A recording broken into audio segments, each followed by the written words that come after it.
A service of KIBMradio.com, the Internet's home for an all old-time radio.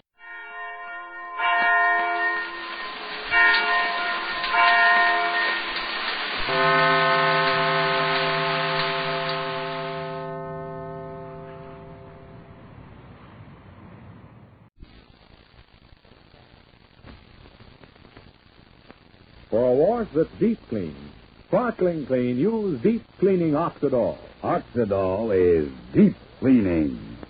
Deep cleaning. Deep cleaning.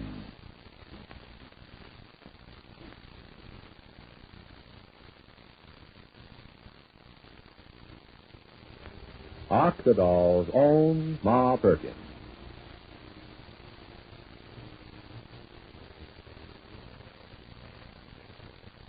You know, ladies, with all the talk today about new wash day products, here's news you'll be especially interested in. News that means a dazzling clean wash for you. News about deep cleaning Oxidol. You see, it's an actual fact. Deep cleaning Oxidol washes out the gray dirt left in clothes by the leading wash day suds, the leading shortcut suds.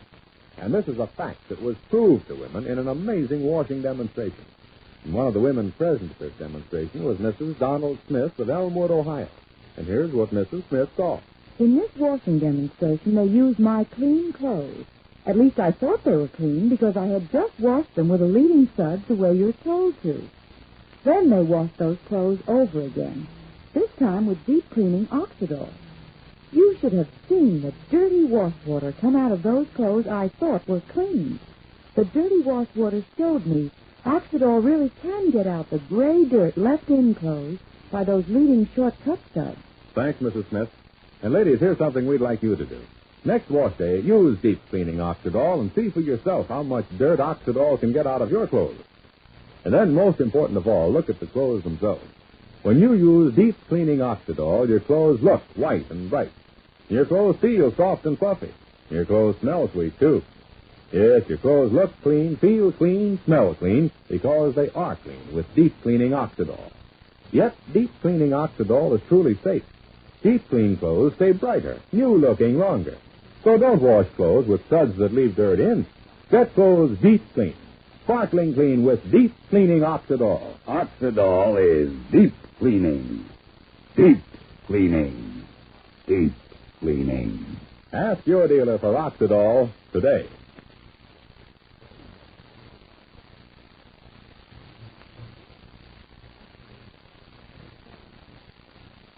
And now, for Ma Perkins. Well, has Cousin Sylvester made his first mistake at last? During the past few months, the cousins have gone from one wicked victory to the next, without Ma or the family ever realizing the cousins' selfish plans. But on Friday, Cousin Sylvester seemed to overreach himself with Faye.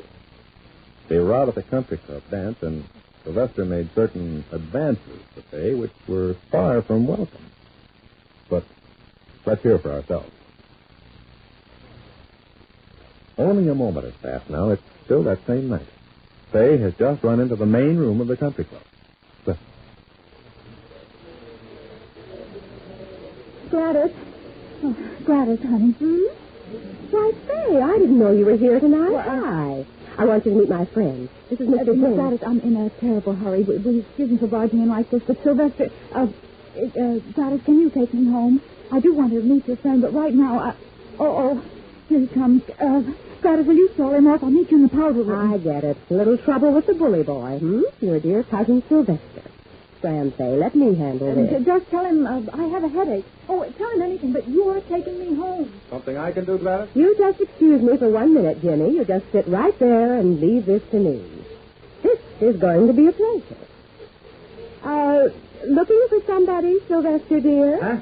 Oh, hello, Gladys. You didn't happen to see Faye come in here, did you?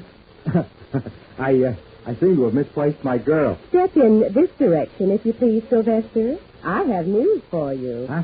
Oh, listen, not now, Gladys. I'm looking for Faye. If she's not in here, she must be out on the porch someplace or in the... Oh, hey, kiddo. Would you mind doing me a favor? Go in the little girl's room and see if Faye's in there. I said out here. And don't call me kiddo, and kindly do as I say. You're not a member of this club, and I am. Is this some kind of a squeeze play? What's going on here? Out on the terrace, Roughneck. But Yes, sure. Lead on, sister. Now, what's the score, baby? This is going to give me great pleasure, Mr. Hammaker. I think that my friend Fay has caught on to you. I don't know why. She only asked me to take her home, which I'm going to do. But I have a feeling that at long last, Fay's got your number. Miss Pendleton? I don't happen to know exactly what you think you're talking about, but I'm not in the mood for discussing it at the moment. I'll find her. No, you don't. Get out of my way. If you come another foot, I'll scream. And I don't think you'd like that, Sylvester, dear. Oh, that's better. Now, let me give you a word of advice. Fay Perkins is the best friend I've ever had. I'm not much of a friend to her, but she and her mother have been wonderful friends to me.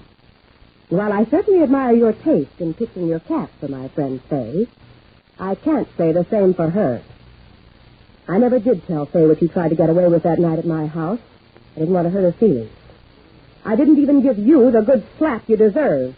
Nor have I told Fay. Why, that was only a friendly little love pat, baby. Who could help it? You're so gorgeous and you My look so... name's not Baby. And I think you ought to have your head examined. If Fay wants to go out with a big two-timer like you, I've never told her how you called me up. All right, that's Fay's business. But Fay's just made it very plain that my escort and I are taking her home. So I advise you to leave well enough alone. You're through, brother. What did you do? Try to get fresh with her the same way you did with me? Well, if you know so much, why do you have to ask? Okay. You point out that I'm not a member of this country club. This is your team here, okay. Tell Fay I'll be waiting for her in front of her house. Tell her I absolutely have to talk to her. But you won't be waiting in front of her house. If we drive up there and you're anywhere to be seen, I'll call the constable.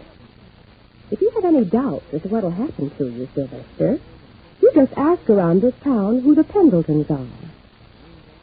Now, on your horse, brother. And nothing has ever given me more satisfaction in my whole life. Gladys, I'm going to get even with you if it's the last thing I ever do. Sylvester Hammaker, I'll tell you something. You get funny with me or with Fay Perkins, and it will be the last thing you'll ever do. So long, Sylvester. I think Fay's come to her senses at last, and the buggy ride is over.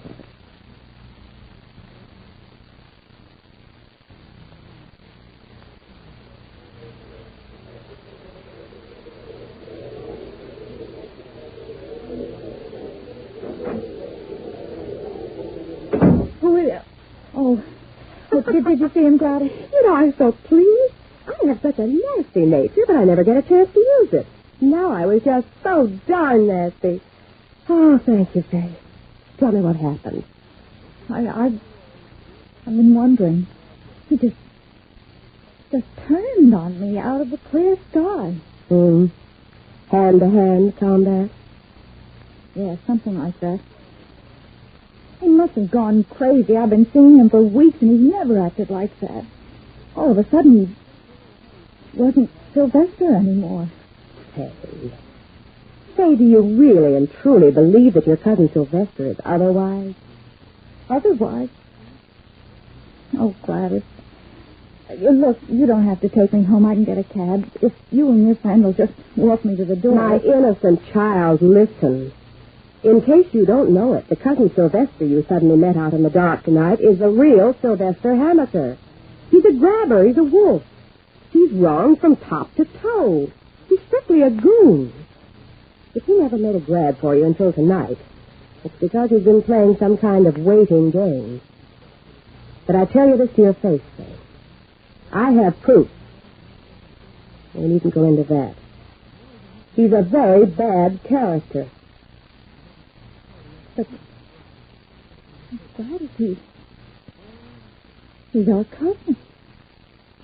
Only my fifth cousin, but... Good heavens, Gladys, how can I say that to my mother? Ma loves the cousins. Then tell Ma the truth and let her love the cousins a little less. No, I can't.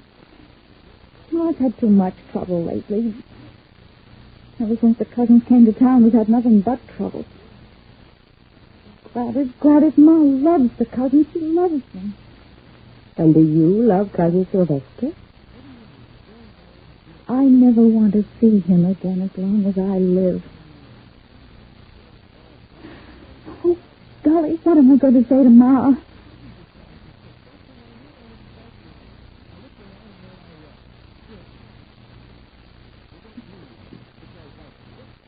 That you, Fay, dear? I'm sleeping. Come in. Hello, Ma. Hello, Fay. Land, ain't you home early, or is it that I was up so late? Jeff will come over. He didn't go home till just 20 minutes ago. Yes, I'm home early. Land, you got a headache? All this hot weather we've been having lately. And then I suppose the country club was crowded, and I ain't sure that you've been getting enough sleep, Fay, dear. Well, yes, I suddenly discover I do have a little headache. I'll go to sleep right now, Ma. I'll do that. Did Sylvester drive you home in his new car? Oh, well, he must have. Is he really buying that car? Ma, you like Cousin Sylvester, don't you? Well, I've liked him for all the nice things that you've said about him, Fay. And the nice way that he treats you, and the interest he takes in Paulette, and around the lumberyard he's real polite, too, and sometimes I hear him talking with his father in a way that Shuffle and Willie don't talk to each other, but I ain't sure that Cousin Ed and Cousin Sylvester had all the advantages all their lives. Some things that Benita's told me, that they've had a real hard time of it. You really have 100% tolerance, don't you, Ma? Your heart's so big you can excuse almost anything in a fellow human being. You're a very big human being, Ma Perkins. Lonely Goshen. What brings all this up at past midnight? I wonder if I should give him another chance. Give him another chance? Who did? Sam. Oh, I think it's for me, Ma. Golly, I feel so trapped. What am I going to do?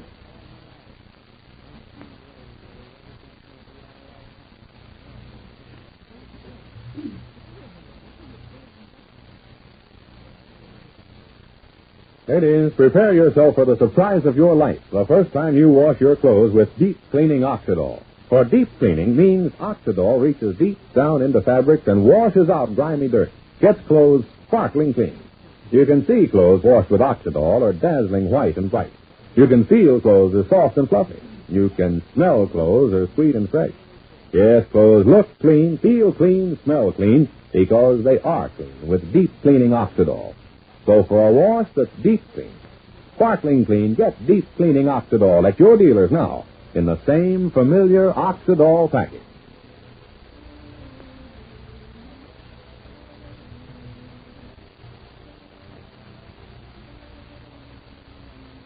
And so, Fay wonders if she ought to give Cousin Sylvester another chance.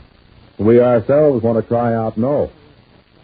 But Fay is afraid to hurt her beloved mom. Well, Fay learns more about Sylvester tomorrow.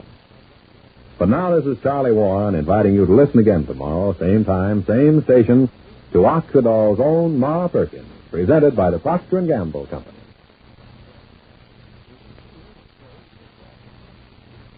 For a wash that's deep clean, sparkling clean, use deep cleaning Oxidol. Oxidol is deep cleaning. Deep cleaning. Deep cleaning.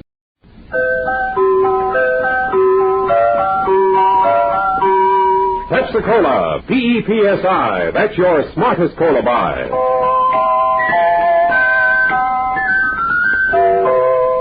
Pepsi-Cola presents Counterspy.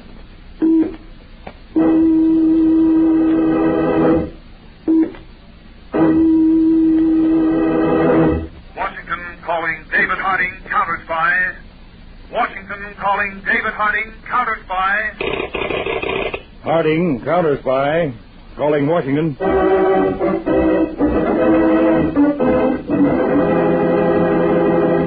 United States Counterspy, especially appointed to investigate and combat the enemies of our country, both at home and abroad. Tonight, the case of the Sweepstakes Murders. Another Counterspy report to the American people.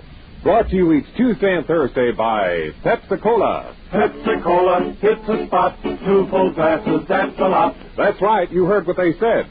2 full glasses of sparkling Pepsi from one big 12-ounce bottle. You're getting an extra glassful. And what a delicious glassful. The most refreshing, delightful cola that ever tickled your taste. You can't top Pepsi's tangy flavor. And that big, big bottle saves you money, goes twice as far. Pepsi's America's big, big favorite. And America's biggest cola value. So why take less when Pepsi's best? Whenever you reach for refreshment, remember, Why take less when Pepsi's best? And now, to Counterspy.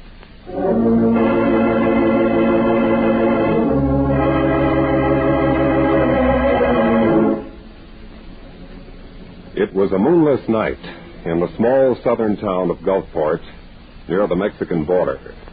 In a dimly lit, evil-smelling corridor of a rooming house, 2 shadowy men stood before a closed door. Tom, you sure this is the room? Positive, Sheriff. Let's go in. Wait, Tom. Get away from the door. But what? Get back alongside it. That's it. Let's see if it's unlocked. Yeah, it is unlocked. No light in the room. Now listen. I'm going to shut the door open, shine my light in. You stay right where you are till I tell you. Okay, Sheriff.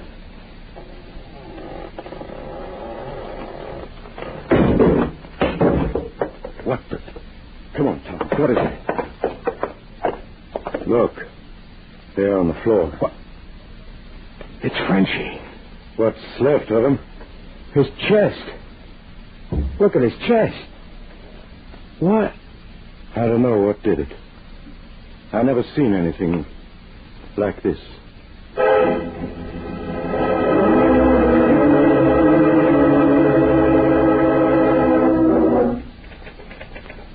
It's obvious, Uncle Si. The big shots in the sweepstakes racket found out Frenchie was going to talk to a newspaper reporter. Me. So they killed him. I never saw anything so horrible. It's an outrage, Tom. But if they think they've stopped me, they got another thing coming. I found something in Frenchie's room tonight which just might lead me to the men we want. No? What did you find? I'll tell you all about it when I bring in the story. I've got to be on my way. Yeah, no, Tom. One man's been murdered already.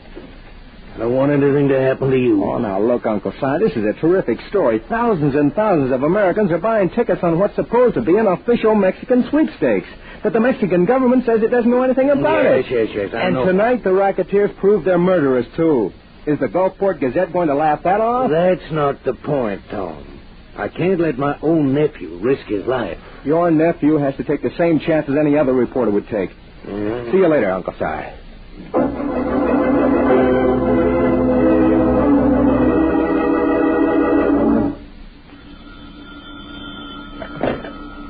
Hello? Is Tom Fisher there? No, he's not, but this is his wife, Ruth. Can I take a message? Yeah. Tell him to lay off the big story he's working on. Unless he wants the same thing to happen to him that happened to Frenchie.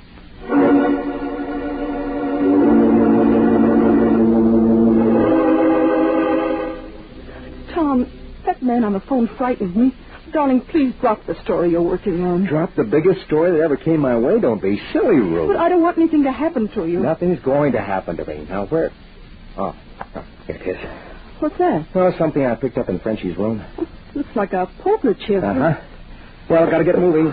Where are you going? No, you're forgetting the rules. When Papa goes out on a big story, Mama doesn't ask questions. Tom, don't go. Hey, stop it now.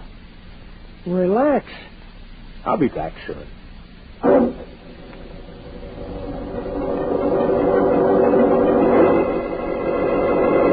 Hey, you in the launch. You got room for one more? I'm going out to the gambling ship, too.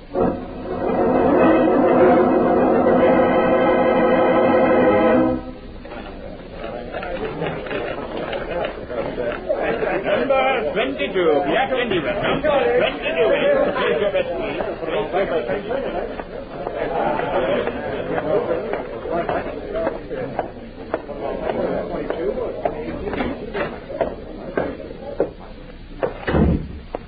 Hiya, Toro.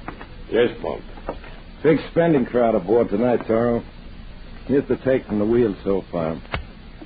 How much, Monk? $2,100. And the launch is still bringing the suckers out here to this ship. Not bad, huh? Oh, great. No, he's not bad. What are you counting for? Don't you trust me? Just as far as, how do you say? I can see. Oh, now, look, Toro. No, I'm enjoyed to count the money. Much money. You ought to be having the time of your life, then, the way that stuff is rolling in. The door, Monk. The back door. Okay. Who is it? Hey, Johnny, open up. All right. Get in. Okay. That gun out of my back. What the? That's Tom Fisher, the reporter. What? That's right, Toro. Caught him snooping around below decks. You know where. So, Senor Fisher, you have found what you expected below, huh? Why, I don't know what you mean. No. You're a poor liar, Senor. Nor are you wise. You should have heeded the advice conveyed to your wife. Then she would not become a widow. What? Now, listen, Toro. No, Senor. That I was once a matador, a fighter of bulls. No, This case contains two of my favorite swords. This gold-hilted one was presented to me by enthusiastic aficionados in Mexico City after a corrida in which I dispatched 6 of the bravest and fiercest bulls ever seen in any arena. As you see, from the side, the blade appears to be straight. But if you hold it this way, observe how the blade curves to penetrate to the bull's heart. And now, Senor Bull, I am sighting on your heart. From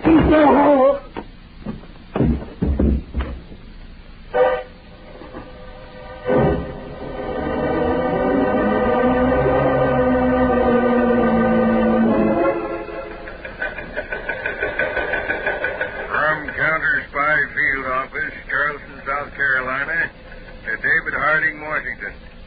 Still another distributor of phony Mexican sweepstakes tickets apprehended here. Terrified, the man pleaded his arrest to be kept secret. Denied knowing leaders of racket, but said had been warned that any squealer met horrible death by a golden sword.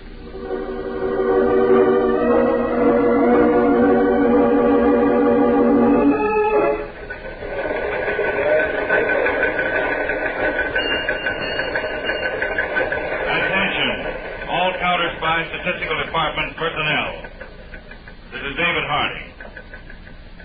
Referring to counterfeit Mexican sweepstakes tickets, this case has some strange angles and is high on the Counterspy docket.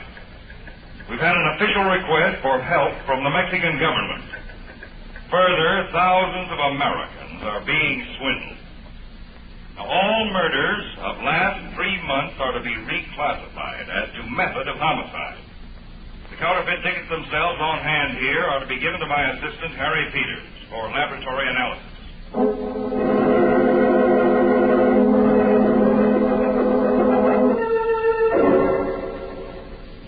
Here it is, Dave. The paper those phony sweepstake tickets were printed on is a 34-pound super newsprint stock. Oh? It was made by the Southwest Pulp and Paper Mill in Orengo, Texas. Texas, huh? You get a list of their customers, Peters? We can't get that for a day or two. The mill had a fire last week. Their records are in a mess. Oh, fine. They told me, though, a couple of hundred newspapers buy super newsprint for their rotogravure sections, this particular grade, in addition to printers all over the country. That's many, huh? I told you this would be tough. Well, maybe we can expedite matters. What did the lab say about the ink used on the phony tickets? Well, it's a standard black ink, Chief. Colored ink or some special variation of black might be traced. But standard black is practically impossible. Well, how about the printing press? It's a flat bed press, printing in large sheets of paper, not from continuous rolls. Well, as soon as we get that list from the paper mill, I'll instruct our agents. Yes, what is it, Miss Ferguson? This report just came in from Texas, Mr. Harding. I think you'll want to see it. Oh, thank you. Well, I like your new hairdo, Alan. Thank you, Mr. Peters. Only it's not new. Uh-oh. What is it, Dad? Listen to this report. 2 nights ago, a man called Frenchy, a small-time grafter, was found murdered in a rooming house in Gulfport, Texas. He'd been killed by a long stiletto or sword that mutilated his chest and went completely through his body. Oh. Say, now wait. Early the following morning, the body of a young newspaper reporter, Tom Fisher, was found in the Gulf, just off Gulfport. He'd been murdered in exactly the same way. Dave, that report from our Charleston office about the distributor who was peddling the phony sweepstake tickets. Didn't he say something about a sword? Right, Peters. He said that anyone in the racket who squealed died horribly by a golden sword. Wait a minute now. Take a look at this map here. Oh. What, Dave? Here's Orengo, where you said that paper mill's located. Mm-hmm. And here's Gulfport. About 100 miles away. Peters, we've got to shortcut the job of tracing this paper. I want you to grab the first plane for Gulfport and go to work.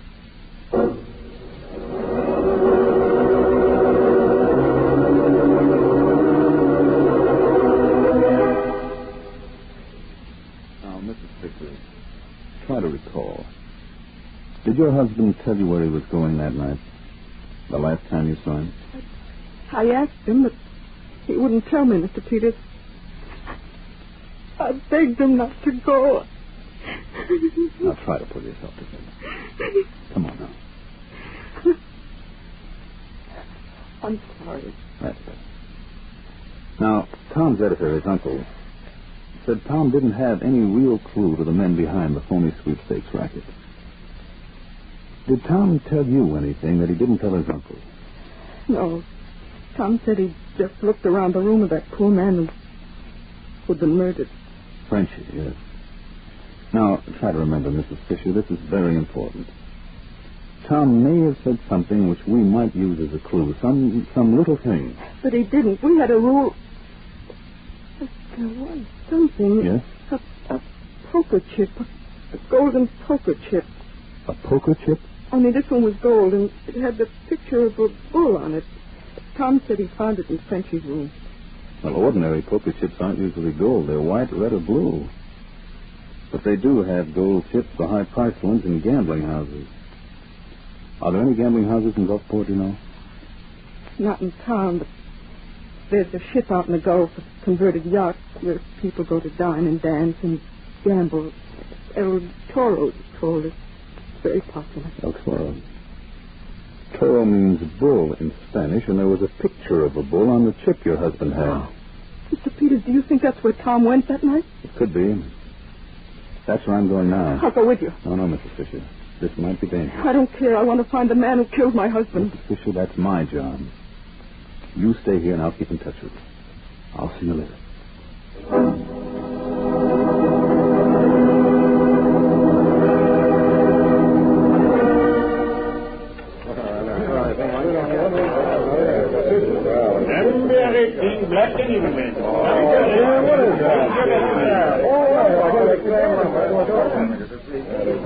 Good evening, Mr. Peters. Ruth Fisher, what are you doing here? I told you I want to find the man who killed my husband. And I told you to... Oh, what's the use? You're here now. Have you found out anything? No, not yet. I've been circulating around in the crowd, but so... Say, there it is again. What? You hear that sound? Kind of dull hammering. It's coming from below decks. Yes, I hear it. It's probably the yacht's engine. But we're not moving. Ventilator pumps? No.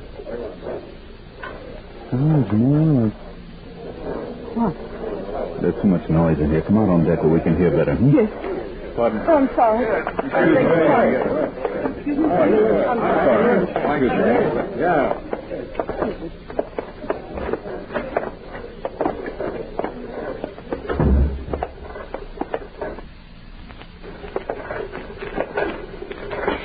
Peter. Wait.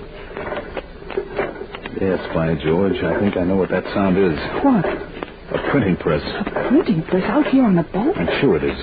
It seems to be coming from below decks. Come on, Mrs. Fisher. The stairs are over this way. Look out, Mr. Peters. There are two men behind you. What? Oh! I've got it. You killed Mr. Peters.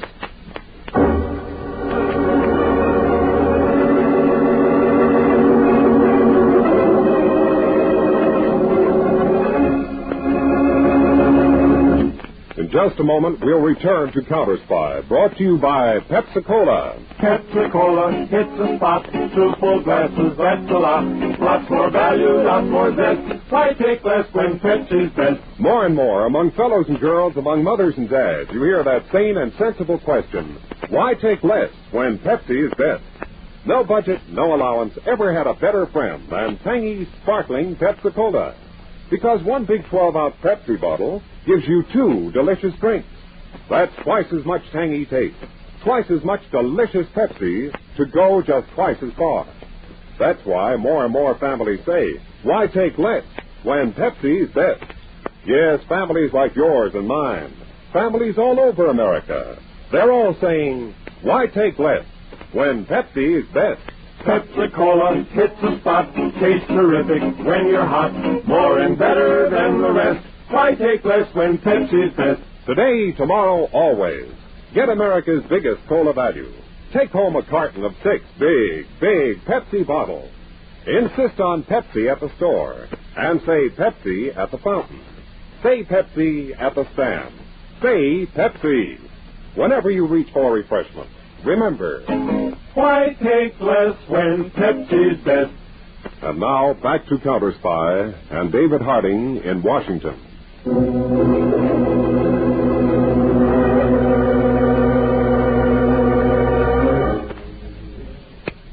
Miss Ferguson. Yes, Mr. Harding. Any word from Peters from Gulfport yet?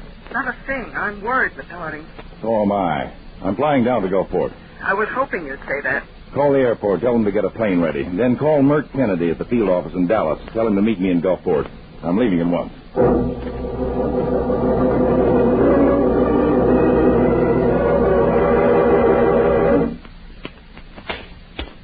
Wake up, Senor Peters. Wake up, I say. Stop hitting him, you brute. You be silent, Senor Fisher, or you get it too. Senor Peters, wake up. It's morning. You've been asleep all night.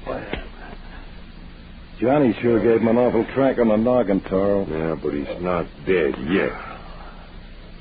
Oh, wake up, you pig of a counterspy. What? He's coming too. What? Take these ropes off my arms and I'll... You'll do nothing, Senor. Except what I tell you. Who are you? I am El Toro. El Toro? Oh. You run this gambling ship and the... See, the gambling ship and all else you came to find. Amigo, you wish both yourself and the charming Senora Fisher to live, huh? Naturally. Well, then all you need to do is to send a telegram to your, chief in Washington, the great David Harding. You say to him, you have investigated, and the headquarters of the sweepstake is not in Gulfport, as you think first, but in this small town of Vernoche over in Mexico. And you say go there now. Hey, that's good, Toro. And after I send this wire, taking the heat off you, Mrs. Fisher and I get bumped off, hmm? Oh, no, amigo. After a short while, you're made free. You think I'm dumb enough to believe that? I know you killed that poor bum Frenchie, and you killed Tom Fisher. Oh, you grieve me, amigo, to doubt my word. But you listen to me then. You, I promise nothing. But send the telegram, and the senor will not be hard. I promise. I wouldn't trust you as far as I could throw the animal you're named after. Very well then, Senor Peters. Observe. Here is my gold-hilted matador sword, with which I dispatched the treacherous Frenchie and reporter. Now, you do as I say, or I kill Senor Fisher here right before your eyes. No!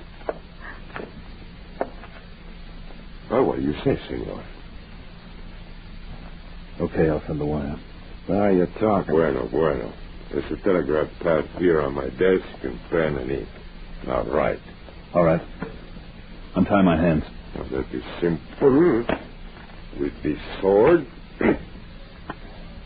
But try nothing rash, amigo. I know an Emlich. Now, let's see. There's not much ink in this inkwell. Oh, there's enough for the purpose. No, it's enough to blind you for a moment. I'm blind. No, you don't. You throw things in my eyes. You what? Junior. That's the whole tune, Luke. Give me that gun. There are you, monkey.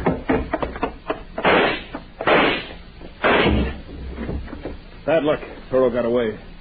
No use our running out into another trap. Ruth, help me push the desk against the door. I'm trying to figure something out. All right.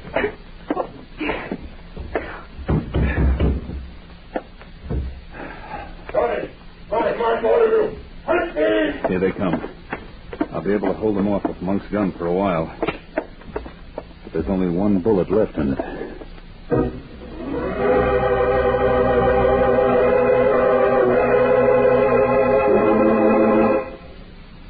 I just had a session with Gulfport Sheriff, Mr. Hardy.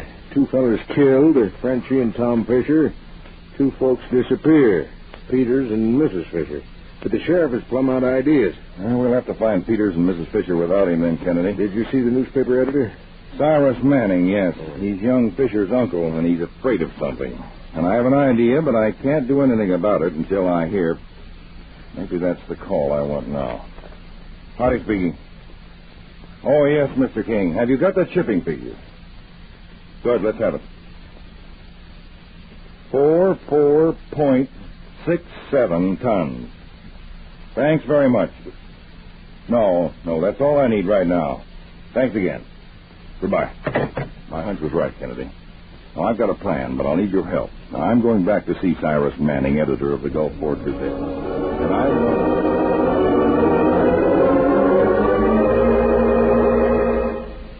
And you want your niece, Ruth Fisher, to be found, and you want the killers of your nephew brought to justice, isn't that right? That's right, Mr. Harding. Well, then tell me who killed your nephew and who's responsible for your niece's disappearance.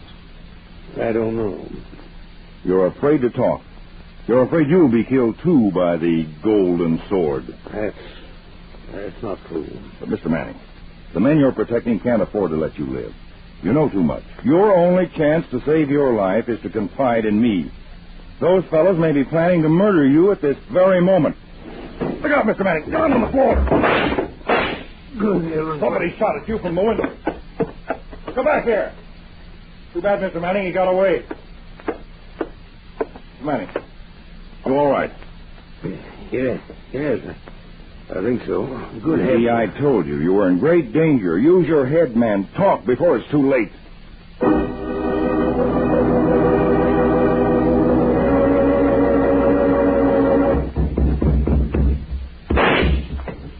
Get away from the door, Toro, or I'll shoot again. I have guarded your shot, Senor Peters.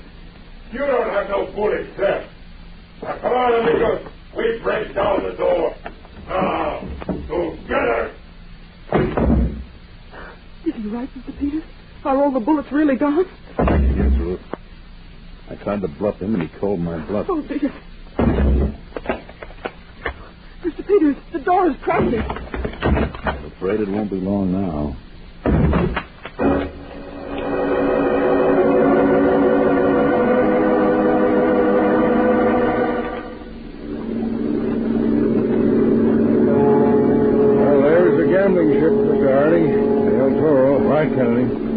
Bring us in alongside, Lieutenant. Mr. Hardy, aren't you scared there's innocent patrons aboard? No launches have come out here all day, Kennedy. All right, men, check your weapons. Prepare to board. Lieutenant, head us in. Cut your engine.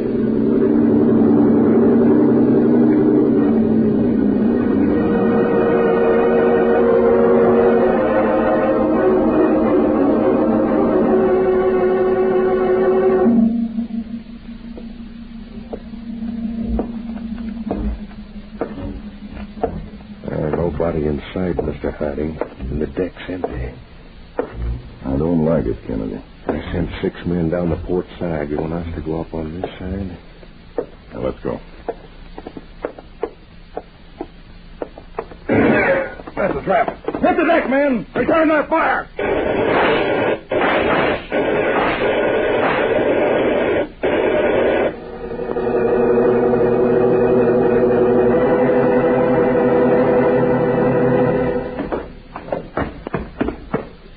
There he is, Mr. Hardy, El Toro himself, caught hiding up forward. Peters must have winged him. Toro, meet Mr. Hardy. I bow to a greater matador than myself. Save that baloney for your trial, Toro. All right, Kennedy, handcuffed, and hold him aboard our cutter. Peters, you all right? Found us $1, Dave. Good. So these are the presses Toro used for printing the phony sweepstakes tickets. Yes. Pretty clever setting them up down here in the hold, Well, he'll never print any more tickets, Peters. That ex-bullfighter is going to the electric chair. By the way, Dave, Kennedy told me about the trick you and he pulled on Manning, the newspaper editor. Firing blank shots near him to make him think Toro was after him, so he talked. Well, fortunately, it worked. How did you happen to suspect that smooth old mint julep was part of this game?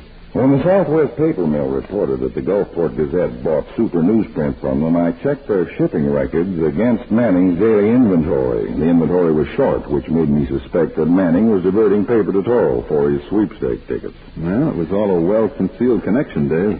Yes, Toro was very clever with his golden sword, but you'll find it won't cut the lock to the death house door.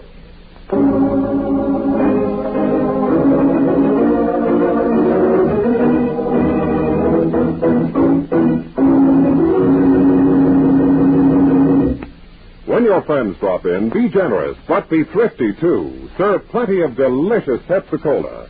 Pepsi's big 12-ounce bottle gives you not just one sparkling glass full, but 2. Get a carton of 6 and serve 12 delicious drinks. Yes, Pepsi is America's biggest cola value. You get twice the tangy taste, twice the refreshment, twice the Pepsi. So why take less when Pepsi is best? Whenever you reach for refreshments, remember, Pepsi-Cola hits the spot. Truthful glasses, that's a lot. Lot more value, lot more zest. Why take less when Pepsi's best? This is David Harding. A special word to employers. Give work to our handicapped veterans. Next time a job opens, write to Captain Maurice Witherspoon, Masonic Veterans Committee, 71 West 23rd Street, New York City. Give our fighting men a fighting chance for rehabilitation. Tune in every Tuesday and Thursday, same time, same station to Counterspy. Listen on Thursday for the exciting Counterspy case of the genuine counterfeit. In the case of the genuine counterfeits, we face a baffling situation of mixed identities. 2 men died, yet who were they? One man lived while another hovered between life and death. And the subtle criminal came within minutes of getting away with a long-prepared, carefully rehearsed plot. The decisive clue, a knife in a man's hand. I invite you to be tuned in on Thursday, day after tomorrow, for Case of the Genuine Counterfeits on Counterspy.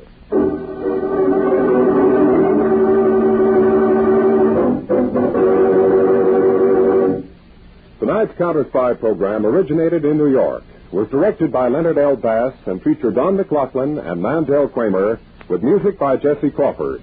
Counterspy is a Phillips H. Lord production for Pepsi-Cola. Enjoy some Pepsi, ice cold tonight.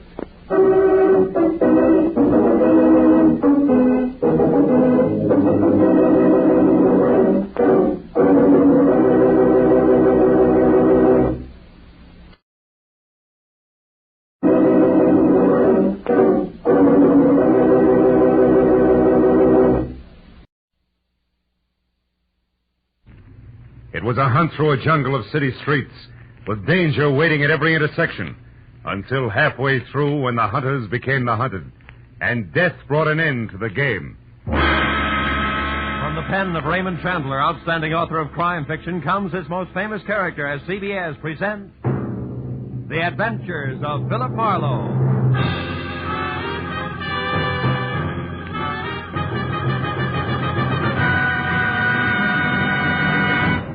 Now, with Gerald Moore, starred as Philip Marlowe, we bring you tonight's exciting story, The Grim Hunters.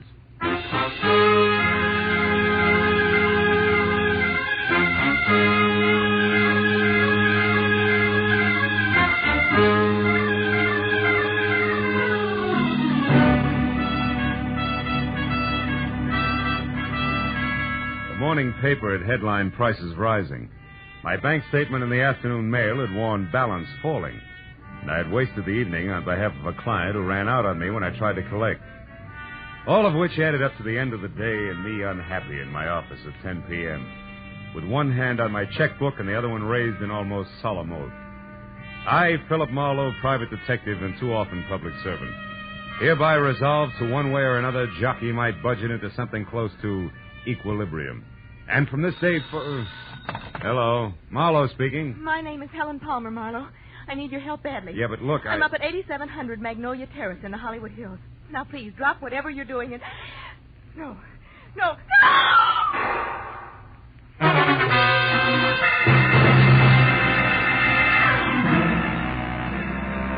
I must have let go of the phone, grabbed my hat and coat, opened and closed the office door, piled into my car outside, and raced up into the Hollywood Hills because... The next thing I remember after Helen Palmer's scream was swinging off North Bronson Drive onto Magnolia Terrace.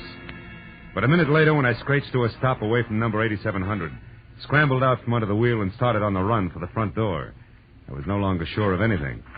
Because the house in question, a stock southern mansion complete with stable boy statue in the gravel driveway, which according to the book should have been as dark and as quiet as the inside of a coffin, was anything else but.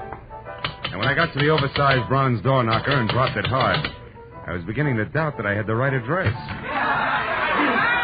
I be of some assistance, sir? I don't know. I'm looking for a woman named Helen Palmer who called me at my office. Said she needed help. And a second after that, she... Screamed, huh? Tell me, sir, what is your name and occupation? In that order, Philip Marlowe, private detective. Good for Helen. Good for Happy, aren't you? What's going on here? What is this? Why, it's a party, sir. A scavenger hunt. It looks like Helen Palmer's the Now, wait a minute, laughing boy. I had a call that was interrupted by pistol shots, and All just part of the play, sir. Yeah, Helen Palmer had to bring back one private detective. Yeah, you see, Marlowe, each list, aside from the usual hard-to-find objects, had a human being on it. That's right. I had to bring back a Hoover vacuum cleaner salesman, and believe it or not, he's already sold our good host, Thaddeus Grover, the deluxe model. Yes, sir, he did it bad. You see, Mr. Marlowe, Helen Palmer wasn't permitted to actually hire you.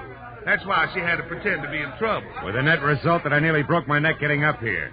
Mr. Grover, where is Miss Palmer? Well, I don't know for sure, Marlowe. She called just a bit ago and said that she only had to catch on to you and one other item and will be back after that. Which makes her the winner, Mr. Marlowe, because none of us did better than half our list. By the by, you don't happen to have the breech lock of a 57-millimeter anti-tank gun with you. At the moment, no. Nor do I have time for scavenger hunters. Not even when they most cordially invite you in for the finest serving of party-style Southern fried chicken imaginable. Come on, Mr. Marlowe. No, I'm sorry. Come on. Come on. It's delicious chicken. Well, okay, the chicken did it. The inside of Thaddeus Grover's house was also a stock southern mansion from a giant cut glass punch bowl. Belonged to my mother, sir, First Lady of Atlanta, Georgia, sir, to a wide and winding colonial staircase. It left you expecting the descent of Scarlett O'Hara at any moment. There was one strange note in the soft southern surroundings. Piled 3 feet high in the middle of the room were the crazy quilt results of the evening's scavenger hunt, including a wooden cigar store Indian, a pair of Hickok suspenders from the local fire chief, one red motorcycle, a stuffed owl, a set of antlers, and more. And behind all that, my counterparts, the bring 'em back alive items from each list. A streetcar conductor in uniform, a waiter bald and under 40, a school teacher red-headed and over 50. But I was the center of attention.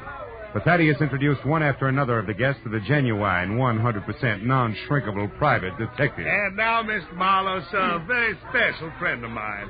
At 31, sir, the president of Sample and Claiborne, best building contractors in the city of Los Angeles. Oh, that's so very interesting, Mr. Grover. Yeah, moreover, Mr. Marlowe, Sample made it right to the top in the past 2 years. Uh-huh. Yeah, ever since old Joshua Claiborne got killed falling off a scaffold. He did. Of course, between you and me and the gatepost, some folks say it was suicide. Oh, Larry, boy, I'd like you to meet Mr. Marlowe, private detective. Mr. Marlowe, Larry Sample. How do you do? Hello, Mr. Marlowe. Glad you're with us.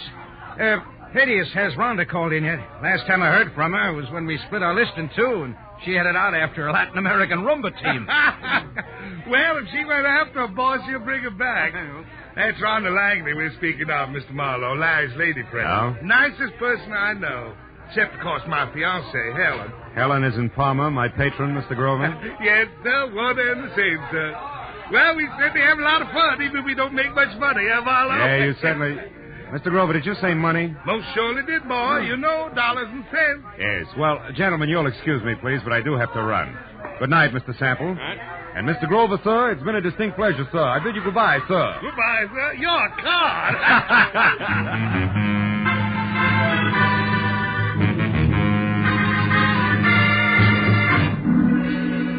When I got back to my office, which I had left lights on and unlocked, my telephone was ringing. At this late hour, gullible me took faint hope that it could be a client who might still save the day. When I picked up the receiver... Marlowe? I let go of that straw fast. Marlowe? It was Detective Lieutenant Ibarra. Marlowe, do you know a girl named Helen Palmer? Hey, Ibarra, don't tell me there's a pair of somewhat flat feet on the ladies' scavenger hunt list. Very funny, Phil. How do you know her? No, not beyond a panic telephone call that ended in a make-believe scream and a couple of pistol shots. All designed to bring me running to a party at 8700 Magnolia Terrace. Mm-hmm. Well, that adds all right, because the only items not checked off the list are a night watchman's badge and one detective private, which must be you, since your name is circled in the classified directory here in this phone booth. Here in what phone booth? Where are you, Ibarra? At a closed filling station on Van Ness off Hollywood Boulevard. Hey, well, wait a minute. Why is the girl's list there with you? Because it's clenched in her right hand, Phil, and she's folded up on the floor of this booth, dead. Oh, no. 2 bullet holes in her back. Oh, yeah, but Ibarra, her call was a gag. The shots weren't. Anyhow, it looks like a stick-up since the lady's purse is gone and a wino we picked up saw what he calls a curly-headed guy with short legs do it and run. Also, the wino says that the murderer had been hanging around for a couple of hours like he was looking for a well-to-do prospect. Yeah, I know, but it's still kind of strange. Me getting that call, I mean. Well, I'll drop around to headquarters tomorrow morning, Lieutenant, if you need any statement from me. I think you'd better make that tonight, Phil. At the 8700 address. I'm sending Mooney up there now. Oh, but wait a minute, Ibarra. You don't need me, and I do need business. If you think I'm going to get it by... Phil. Huh? Phil, let's say that I'd appreciate it if you'd show for a few minutes. Okay? No. Well, okay, a few minutes. Just so long as you appreciate it. Goodbye.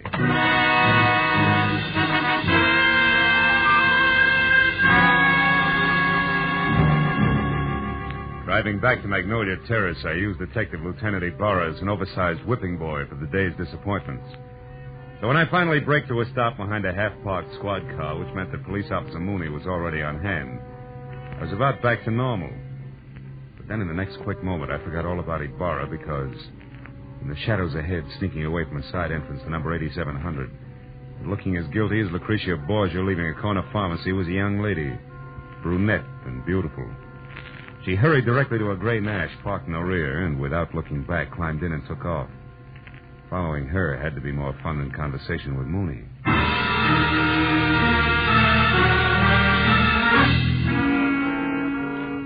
10 minutes later, the lady came to a stop in front of a dark, politely landscaped cottage on North Ogden Drive.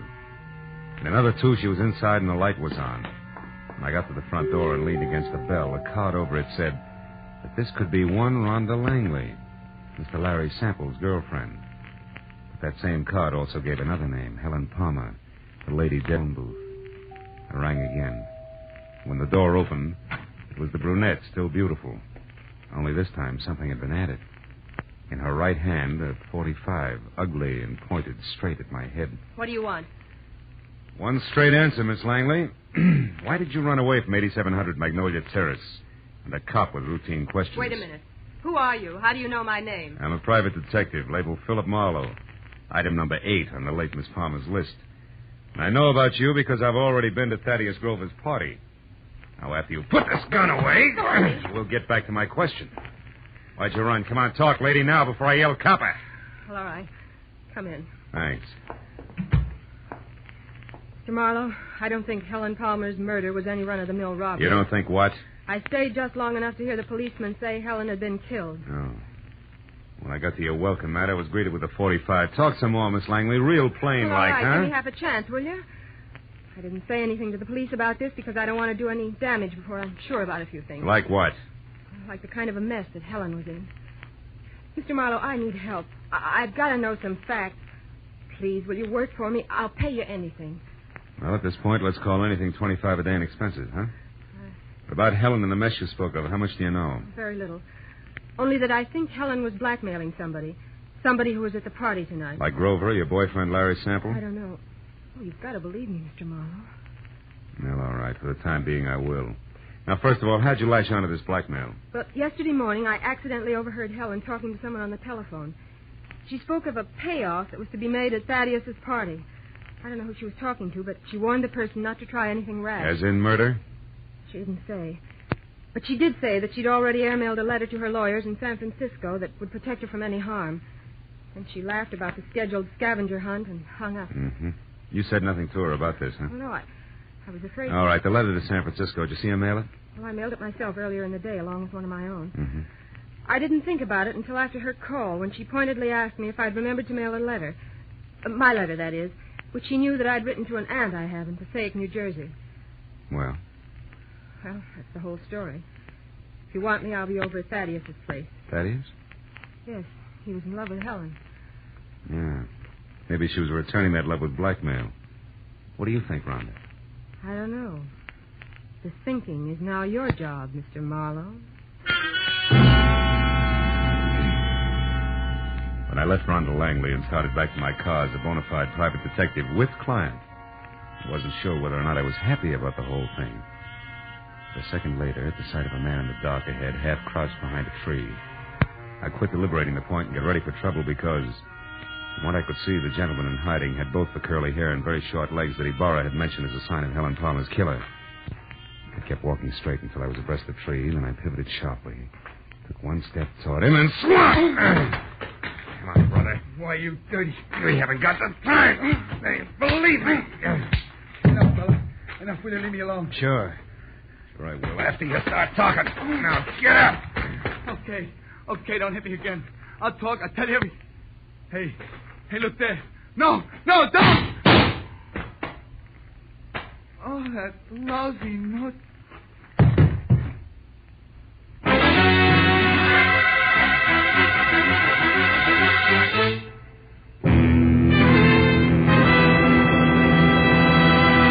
In just a moment, we will return to the second act of The Adventures of Philip Marlowe. But first, you can do a lot of singing for $14,500, so they say. And tonight, some CBS listener may be able to speak with authority on the subject because $14,500 is what's waiting for whoever can solve the mystery behind the new Phantom Voice on CBS's great Saturday night quiz game, Sing It Again.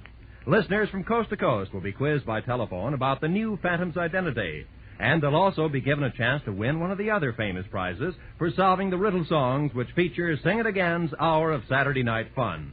Here's Sing It Again on most of these same CBS network stations tonight and every Saturday night. Now, with our star, Gerald Moore, we return to the second act of Philip Marlowe and tonight's story, The Grim Hunters.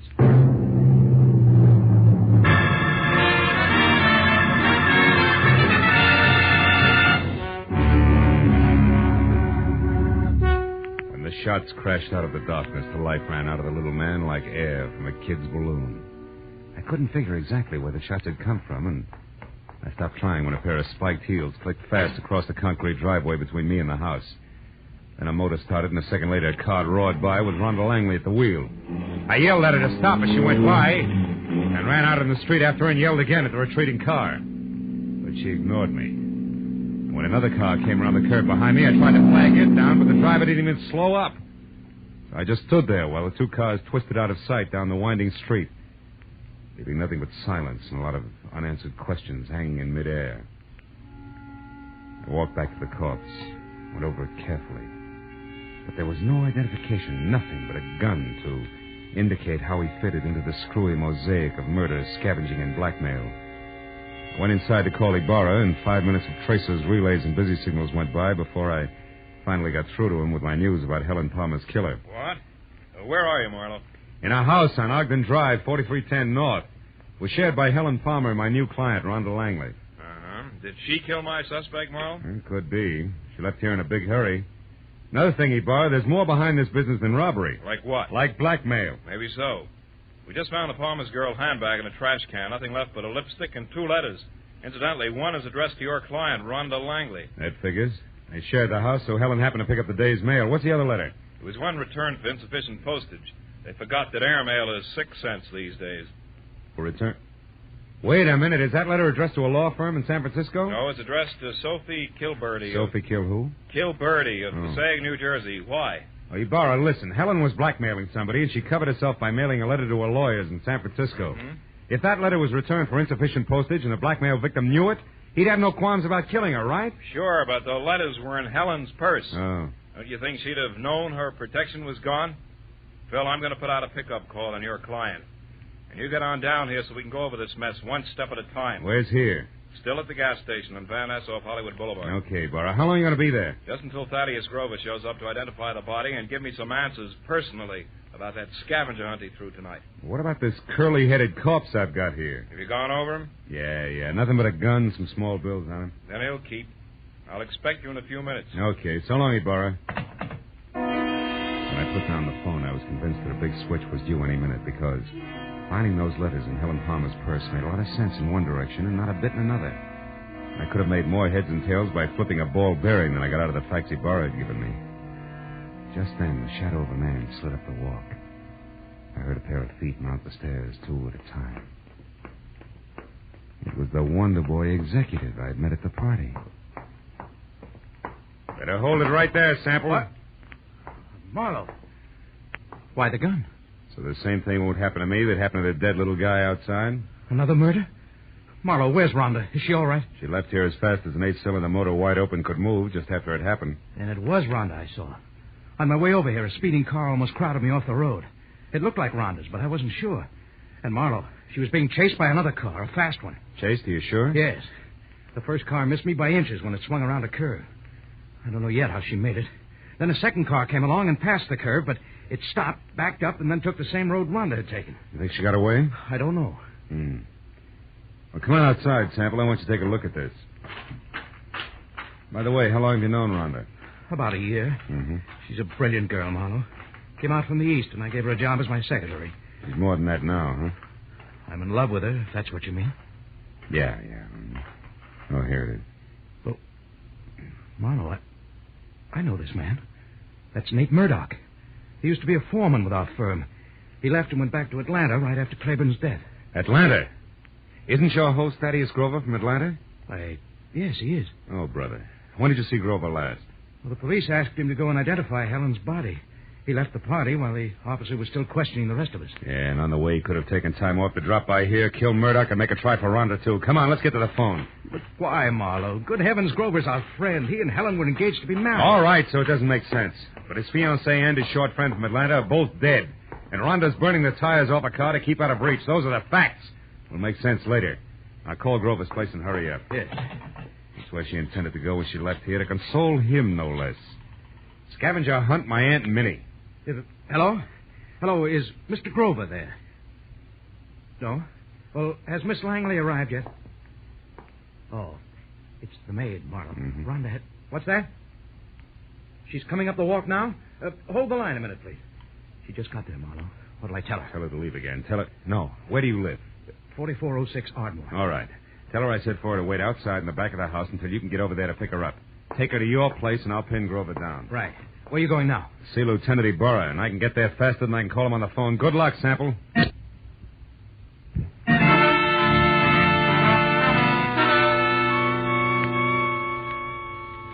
Sample was repeating my name over to Grover's maid on the phone as I left.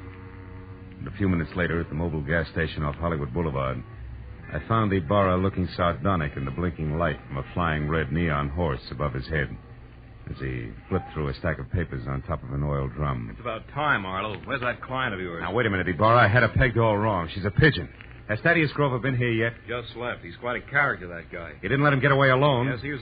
What do you mean, get away? Ibarra, there's a big connection between Thaddeus Grover and Murdoch, the guy who killed Helen. Now, Grover might have hired him for the job, and now he's trying to get Rhonda. Now, Marlowe, how does that figure? It doesn't, but to help me, Ibarra, that's the way it is. Well, Grover was heading for his friend Larry Sample's house when he left. Happened to know where Sample... Holy smoke, that's exactly where I told Sample to take the girl. 4406 Ardmore. Well, that's great, Marlowe. They'll all be together in one place. I'll pick up the whole crew and right now. You're going to pick up the pieces, you mean? You think there'll be a showdown? Any minute, Ibarra. It can't miss. Okay, so we'll take some firepower along. Hemagolda, Gray, let's go. Come on, Phil. Now, look, Ibarra, maybe Sample hasn't gotten home with Rhonda yet. I'll go up to Grover's and try to head them off, okay? Okay, Marlowe. But if you get them before I do, bring them in, and no alibis. I'll see you.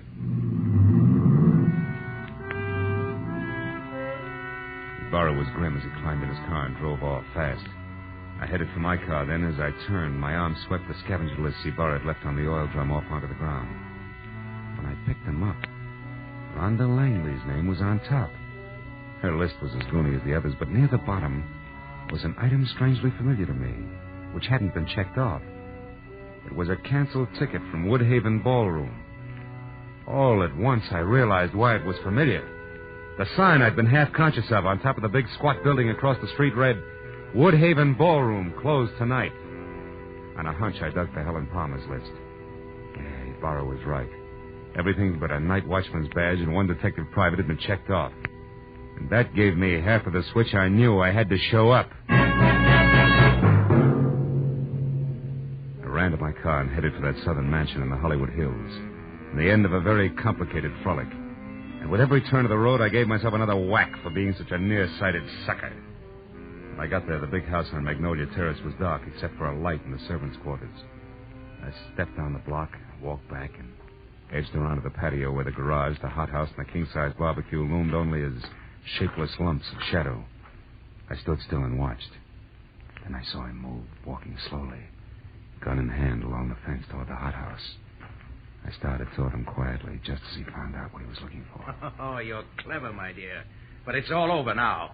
I know you're in there, so come on out with your hands up. Oh, no. You're hanging yourself for murder right now, Larry Sample. I've got all the proof I need. I don't know what good it'll do you, Rhonda. I'll never pay you a cent for it, you blackmailing tramp. I'll kill you first.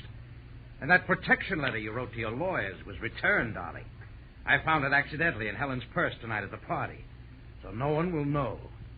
Now, come on out, or I'm going in after you. I wouldn't try that if I were you, Sample. Marlowe's due here any minute now. He called me and told me. That was I, dear. You? I used his name when I talked to the maid. Oh, I should have done this myself in the first place instead of trusting that stupid Murdoch. Are you going to come out of there? No, and I've got a gun. You can't see me, and I know it. But your white dress makes a perfect target, you little fool. Drop it, Sample. Oh. Now let's have that gun. Marlowe, I'm so glad you got here. No, he's not dead. Oh. And he won't be, from bullets. Give me your gun, too, huh? Come on. Well, I was too scared to use it anyway. Thanks. Now sit down and shut up. We're going to wait for Lieutenant Ibarra, then you're both going to the pokey. What? But... Listen, you, I don't go for blackmailers, male or female. Even the cute ones are ugly, lady. Very ugly. No, Phil, wait. You've got to understand something. 2 years ago, Larry Sample killed his partner, Joshua Claiborne. I knew it, but I couldn't prove it. So I pretended I could and blackmailed him. Don't you see, if he paid off or tried to kill me, that would be proof of his guilt. And he did, Marlowe. Mm-hmm. Why should you pull a stunt like that? I'm a divorcee, Marlowe. Langley is only my married name. Okay, so what? My maiden name was Claiborne. Claiborne? I'm Josh Claiborne's daughter. Oh. And I can prove that. Is that reason enough?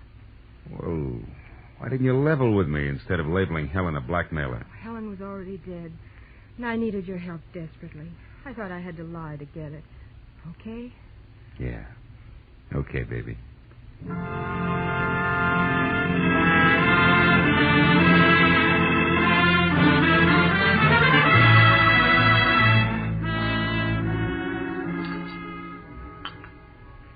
Anyone care for more coffee?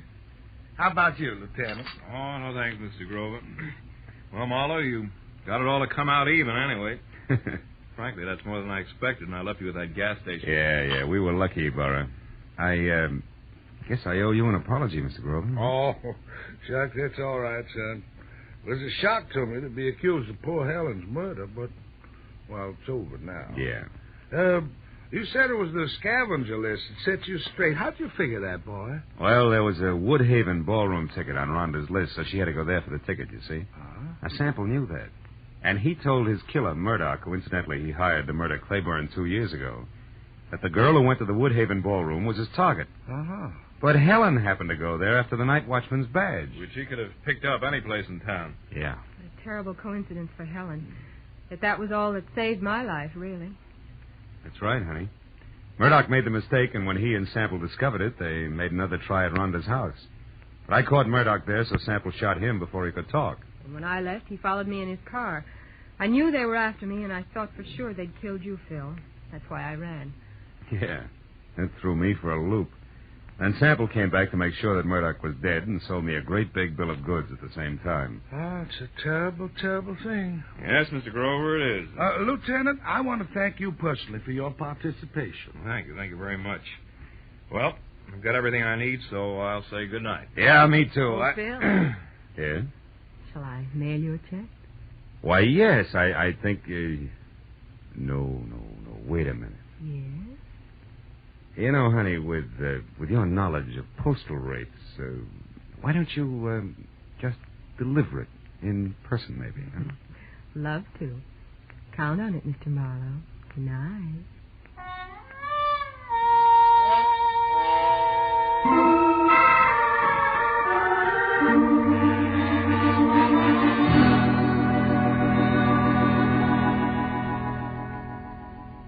I drove down from the Hollywood Hills with a check warming my wallet and the echo of a soft invitation warming my imagination. You know, that was quite a party at Grover's house. Scavenger hunt. People determined to have a good time even if it killed them. You know what? It did. I know another game. Associations. It goes like this. Grover's party. Rhonda Langley. Rhonda... Date. I wonder if she likes baseball.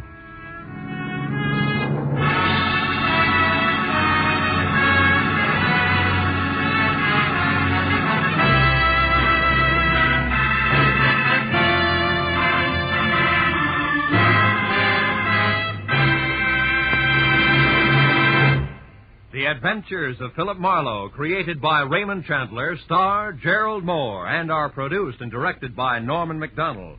Script is by Mel Dinelli, Robert Mitchell, and Gene Levitt. Featured in the cast were Ellen Reed, Mary Shipp, Jack Moyles, Richard Benedict, and Lorette Philbrandt. Lieutenant Detective Ibarra is played by Jeff Corey. The special music is by Richard Orant. Be sure and be with us again next week when Philip Marlowe says... They were born on the same hour on the same day of the same parents, and they were identical in beauty and talent. Only one was deadly, and the other was not. And I couldn't tell which was which until I found a green purse, a fresh corpse, and a pair of dancing hands.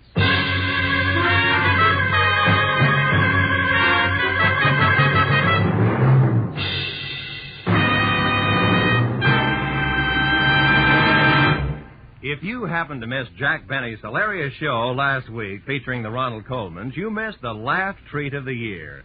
But Jack will be back again tomorrow on these same CBS network stations with his entire gang, including Mary Livingston, Phil Harris, Rochester, Dennis Day, Don Wilson, and the Sportsman's Quartet. Invite some friends over. Sit back and enjoy the Jack Benny Show tomorrow. This is Roy Rowan speaking.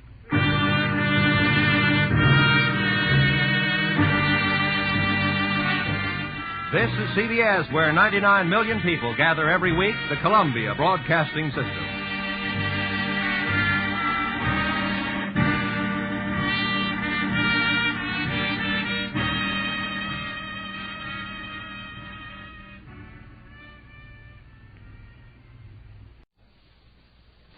Crime does not pay.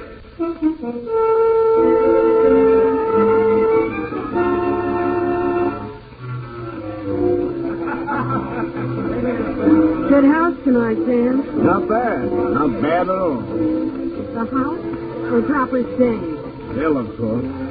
Why a babe like that wants to work in a dance hall? I work in a dance hall. Ah, but you, kid, it's a habit. Also, a nice cut of the purse. She sure has class, I think. Okay, she's got class. She also happens to be Dropper's girl. Maybe I'm thinking of expanding my territory. Dropper won't like it. Neither will you. You always come back. But up to now, you never fooled with Dames whose boyfriend tacked sword off 38. I can take care of myself. And for the moment, I intend to take care of myself with Lil.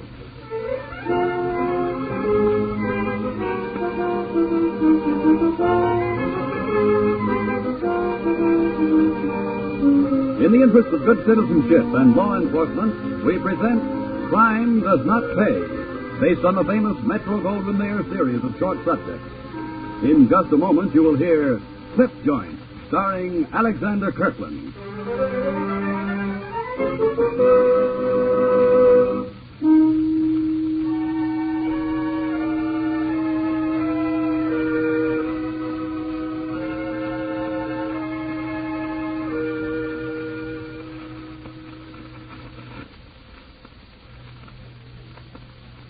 Now, Crime Does Not Pay, starring Alexander Kirkland as Dan Sheridan in Clip Joint.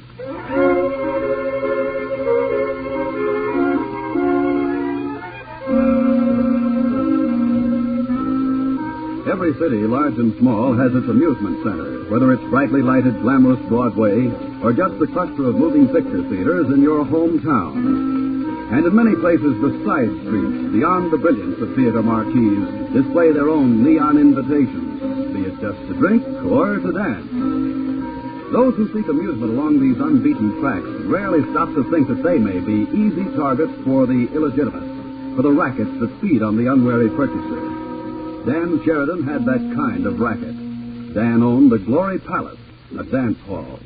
There, men like Joe Curtis bought their tickets, selected a partner, and tried to keep time to the music. How am I doing, baby? The name's Lucy. You'd do better if you followed the music, and maybe I could follow you. Lucy, baby, I'd follow you if you give me half a chance. I see. But careful, look out. Maybe she's got a boyfriend approach. Well, gee whiz, a fella doesn't go looking for trouble. Oh, don't look so wolfy. Come on, Joe. You haven't hurt anybody. No? No. Honest, you know, a girl who works in a dance hall, well, she won't get to meet many fellas like you. Well, I ain't so different from lots of guys, except maybe, I made a killing at the track today. No kidding. How much? Enough. For a date, maybe. And maybe another one tomorrow night. And so forth. And so on. You must have done okay. See, I never win nothing. I always say when Lucy bets on a horse, it's a guarantee the nag will chase the field all the way around, I always say. Well, you gotta study the dope sheet.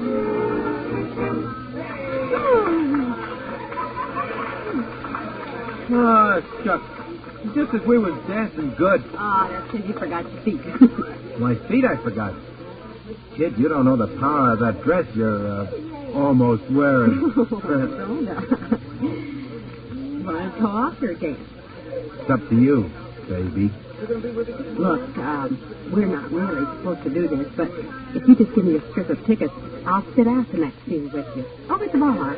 You got a bar here? And I didn't notice? Come on, Joe. You haven't noticed anything. Just caught a load of my dress. Hey, you're regular. Glad you think so. Hey. Pardon me. Hey, why don't you watch where you're going? Excuse me. Please. This table all right, Joe? Any table is okay, Lucy. As long as you're sitting at it. Joe Curtis. Please remember, I'm just a working girl.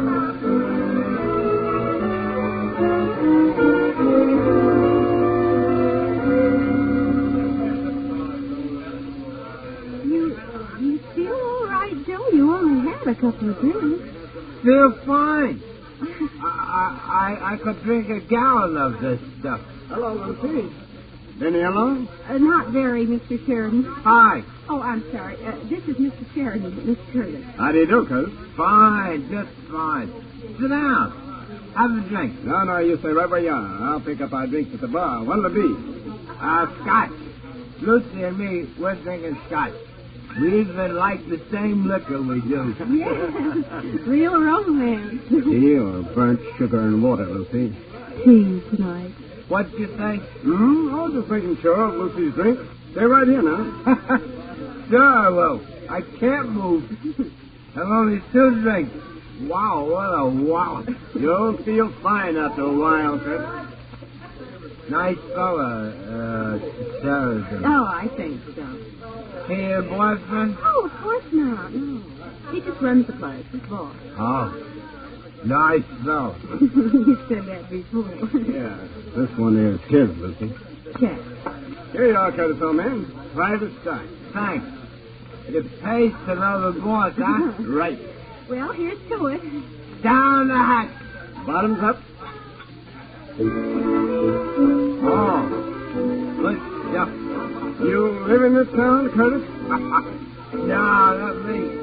I'm on a selling trip. Here for a couple of days. Sick of sitting at a hotel. I mean, it's getting awful warm. Work fast, that stuff. No use wasting time. Are you sure he's healed? He's killing us a trap. Joey, you're falling asleep. Oh, I'm sorry. I can't keep my eyes open. I mean, I don't want to be sick. Help him, Dan.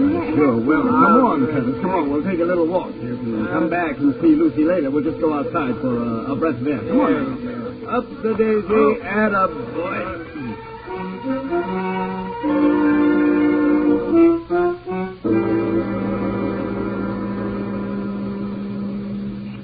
Yes, mister? Well, my friend here, Bud. Yes, boss. How many times do I have to tell you not to call me boss in public? Oh, sorry. Put him in the back, sir. Oh. What? What's going on? I'm just putting you in a cab, Curtis. The cab will take you to your hotel. Sure. I don't want to go to the hotel. I want to go... Lucy. Is he going to be sick of my cab? He won't be sick till he wakes up. He'll be out of your cab by then, understand? Gotcha. The usual? The usual. Take good care of him, understand?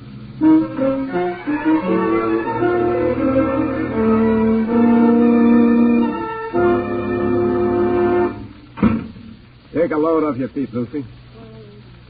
Why do I do it? I don't know. I told you a dozen times. You don't have to work the floor. You're past the taxi dancer stage. Which reminds me, what's keeping back? Bud will be along any minute. Nothing to worry about. I always worry in these jobs. You never know. You can know with Bud. He can roll a drunk better than anybody I ever met. Drunk? On chloral hydrate? Oh, nothing like being sure. Come in. Hiya, boss. You see, I dropped the jerk a mile out of town on 22, sleeping like a baby in the weed side of the road. Baby's roll. Yeah. Fast, too, eh? Nice work. How much? Just a minute. Let's see.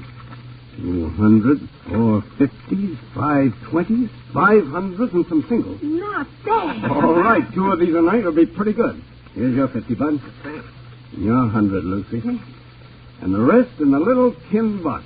Hey, want me for anything more tonight, boss? Not tonight. Good work, Bud. Okay, anytime. Think I'll go turn an honest dollar. Oh, Hey, watch your feet, fella. Pick 'em up. Oh, is that for me? Who else, eh? Hiya, Danny. Lucy. Meet Lil. Lil Paisley. Well, the dropper. How do you do, Miss Paisley? How are you, Miss Paisley? Helping Dropper with his chores this day? He likes my company, he says. Well, can't say I blame him. Thank you, Mr. Sheridan. I'm glad to know you at last. Dropper's been telling me... That's a business call, Danny. Here's what you want.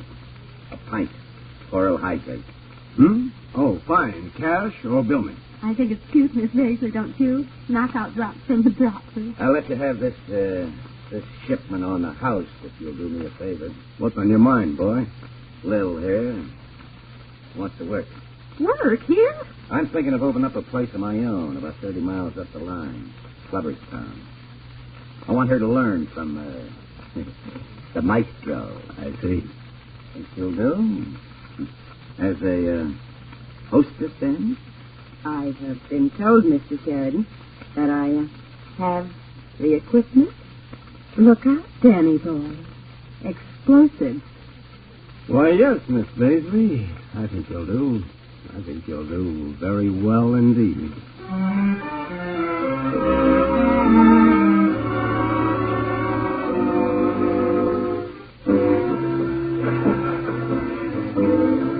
Good house tonight, Dan. Not bad. Not bad at all.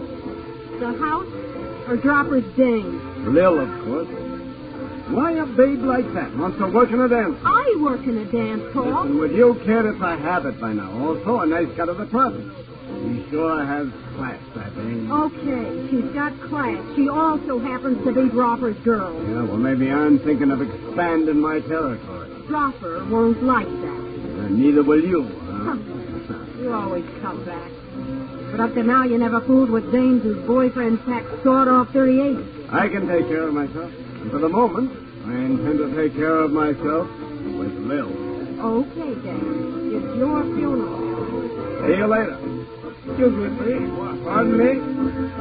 May I cut in? Now, I paid my ticket to this struggle. And struggle it is, Buster. This is the boss. Easy there, fella. Here's your money back. Get yourself another partner. But I picked this girl. You've got your dime back. Okay, I heard you. Very nice, Mr. Sheridan. And to what may I attribute the sudden rescue? Well, to my desire to eat up the profit and dance with one of my own employees. Wouldn't you rather sit this one out in the bar? Oh, I prefer to sit it out in a convertible that happens to be parked outside. Really, sir? Is this sort of thing tolerated in a respectable dance hall? Between the girls and the customers, never. Between the girls and the boss, well, Miss Paisley, it's been known to happen from time to time.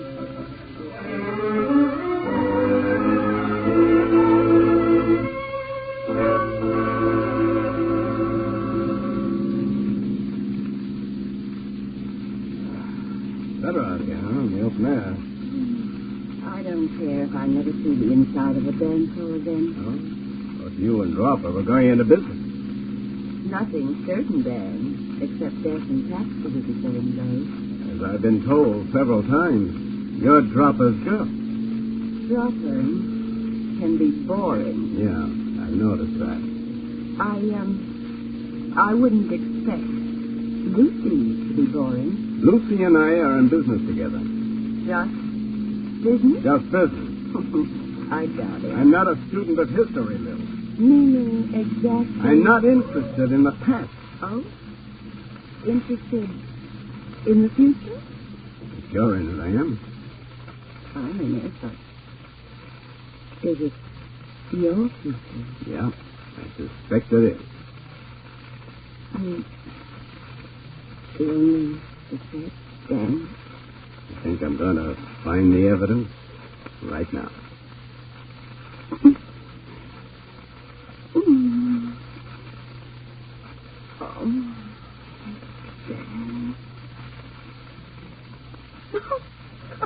Well, what's so funny? Oh, I was thinking. Dropper, the big menace who takes all the suckers. Who's the sucker this time?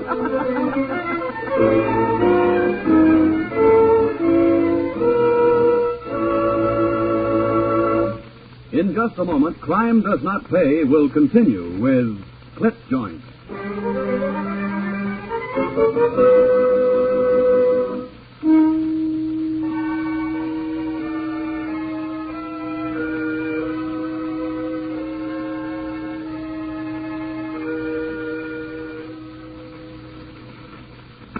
Now we continue with Crime Does Not Pay, starring Alexander Kirtland as Dan Sheridan in Clip Joint.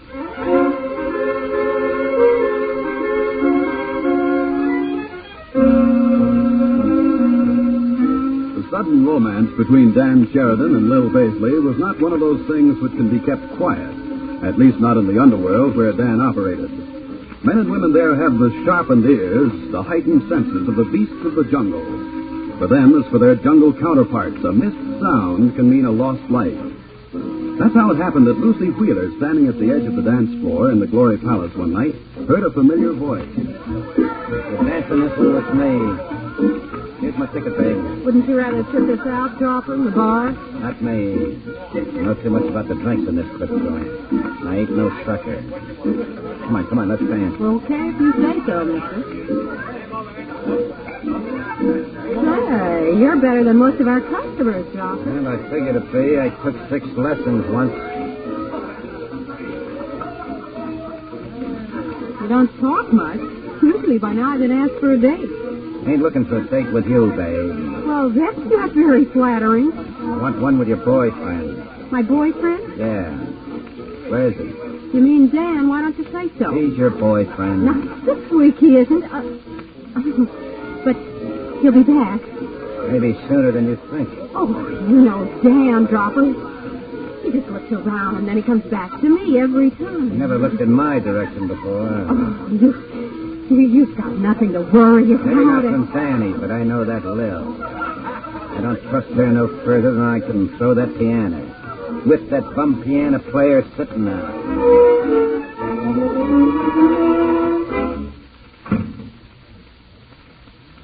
Well, Topper. Haven't seen you for a long time. I've been around. Meaning I haven't? Meaning you haven't? I've been busy, Dropper. Almost ready for another shipment, too, in a few days. Where's Lil? Outside, working. No. You know better than that. Do I? She's over at the apartment. This her night off? Oh, I wouldn't know about that. I don't keep the schedule. You know, Dropper, sometimes you amaze me. That mask of illiteracy drops off and you make use of words. Now, don't change the subject, wise boy. I know what she's doing. Oh? Well, then why ask me? Oh, I just want to see if you'd try to lie out of it. Go on, Dropper. She's waiting for you. And if she is? Lil's mine. Ancient history, Dropper. Who wrote it? I did. Lucy doesn't think so. This time, Lucy's wrong. So, she's got you going. As a matter of fact, I'm gone. Completely. Thanks for bringing her here, Dropper. I could let you have it right now. Yeah, but you won't. You won't. I'm too good a client. Lay off, Dan. The same to you. Put that piece out of your pocket and you'll never get out of here alive. I don't figure for you. You didn't double-cross me. I took my chances on you when I brought her here. But it always takes two to make a deal. Better call her.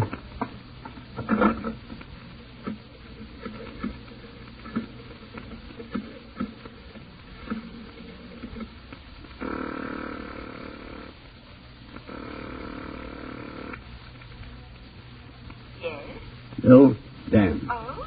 Dropper's looking for you. Get over to my place. Fast. I'll be there in 10 minutes myself. He wouldn't dare to do You it. heard me, baby. Do as I say now. You want to live, don't you?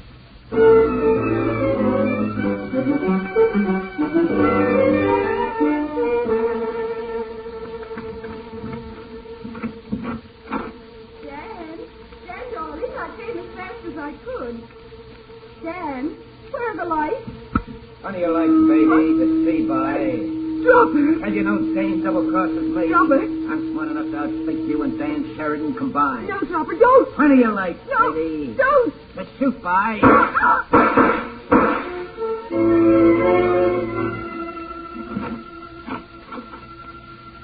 door was open, Dan. I saw the lights on. I figured you... No, dear. Nothing down this place. What was it? Hold it. Hold it. Don't run. Play it straight.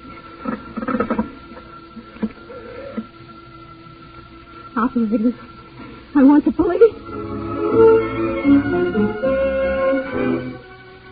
Okay, Miss Wheeler, you found her. You walked in and you found her. I told you, Lieutenant. I told you. So you didn't kill her. Sheridan's your guy, isn't he? I never held a gun in my life. I called you, Sergeant. She's probably clean, Volterra. Look, get out a pickup on Dan Sheridan and drop her wood. This was his dame. While the boys are looking for him, Sergeant, you and me'll go over to the Glory Palace. I hear the dropper's been hanging out around there a lot lately. Ever since he pushed this dead one into the lineup.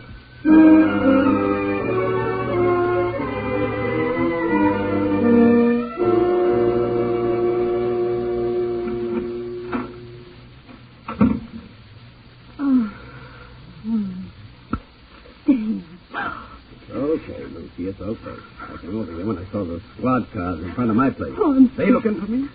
David, David. Yeah, now, Lucy, take it easy, kid. I was so afraid. Now, what's happened, do you know? Lil, Yeah? she's dead. Dead? I walked into the place, the lights were on, the door was open, and I found her. I called the cops.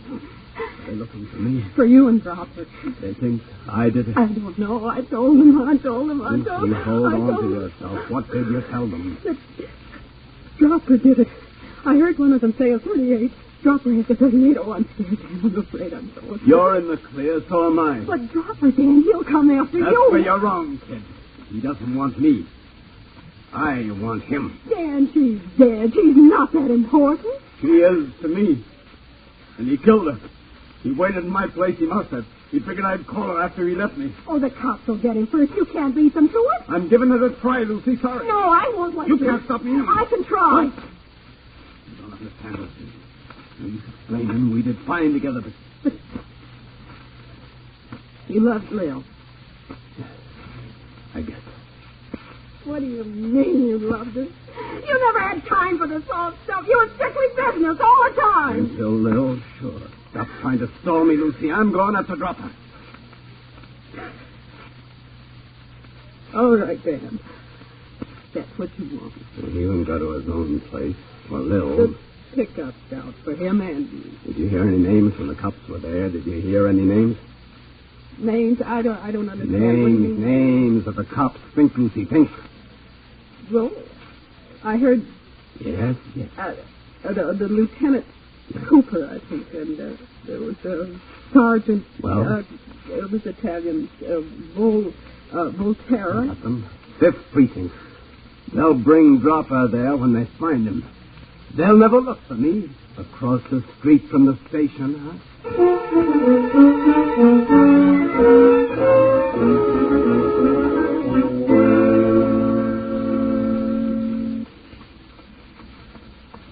To keep you company, Dan. Lucy, beat it. They'll never look twice at a couple. I told you, Lucy. I took a cab and followed you. As soon as I looked up to you, they bring him in yet? No, not yet. Lucy, for the last time, when you I asked told me to let you do this, did I stop you? No, not when you saw it wouldn't be any use. All right, then don't try to drive me away, because I won't go. I'll yell copper. They'll take you in. All right. I'm crazy to let you, but... Maybe a long wait. Not so long. Hear it? The silence. Maybe silence. Ah, cops. There's a difference. So long, Lucy. Dan, no, wait. Wait for me.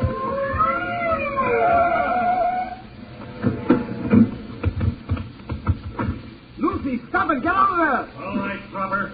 Out of there. I moved Dropper fast. This is our fault. All right, save this shilling, Sergeant. I'm moving. Look out. He's got a gun. Hey, what's the... Look out, Dropper. These presents aren't for you. Dan, you're crazy. No, not over the train. Not over the... Oh, Sergeant. Shut you.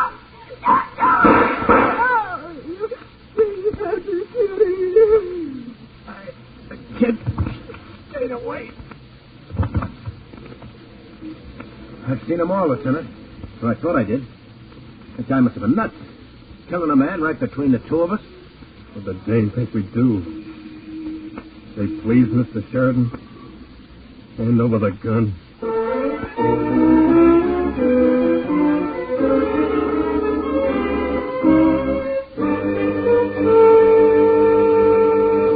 Crime does not pay.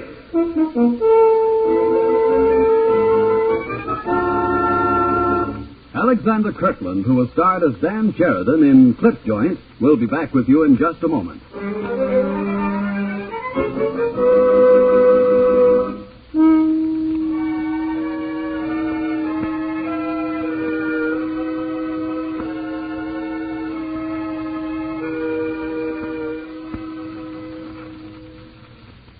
Now, here in person is Alexander Kirkland. In the words of Gilbert and Sullivan, a policeman's lot is not a happy one, particularly when he finds himself in the midst of gunfire, and even when he waits patiently for thieves to fall out and give him the information and the opportunities he needs to enforce the law and to obtain convictions. But think a minute. The key to Dan Sheridan's and Dropper Woods' type of criminal operation is the Joe Curtis type of citizen, who foolishly aids and abets these men and costs himself and you all those extra taxes that pay for added protection and police. As you can see, for the plain citizen who falls in with crime as well as for the criminal, crime does not pay.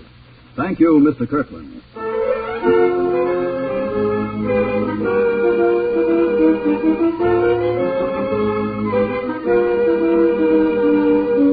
Crime Does Not Pay is written by Ira Marion and directed by Mark B. Loeb, with music composed and conducted by John Garth. Technical advisor is Burton B. Turtis.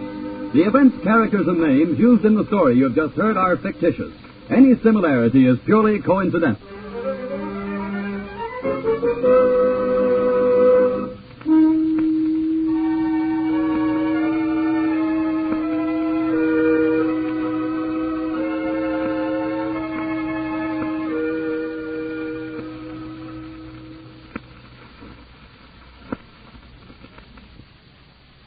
Now, Gangbusters, presented in cooperation with police and federal law enforcement departments throughout the United States.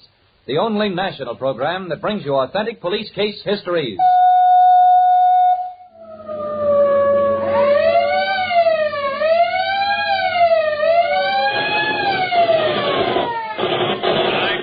Gangbusters presents the case of the Quincy Killers.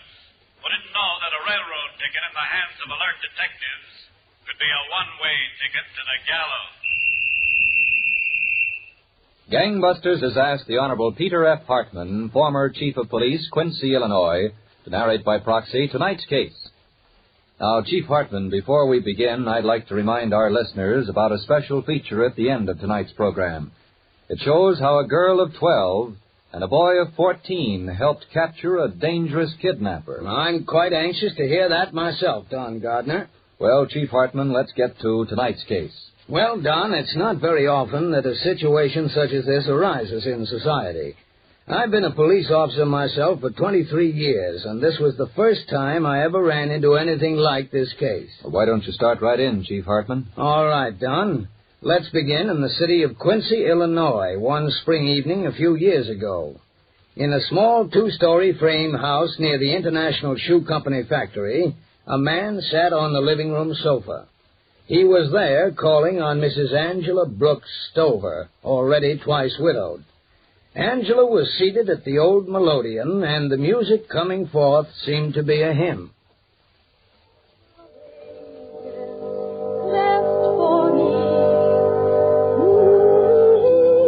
Angie. What? Don't you know anything except church music? It's music, isn't it? I learned it when I was a child, and I've never learned nothing since. Well, you ain't a child now. My husband's liked my playing. Both of them. Is that what killed him? Will Heinze. I'm never going to invite you back for another evening. Don't then. Will. Huh? I baked a cake this afternoon. What kind of cake?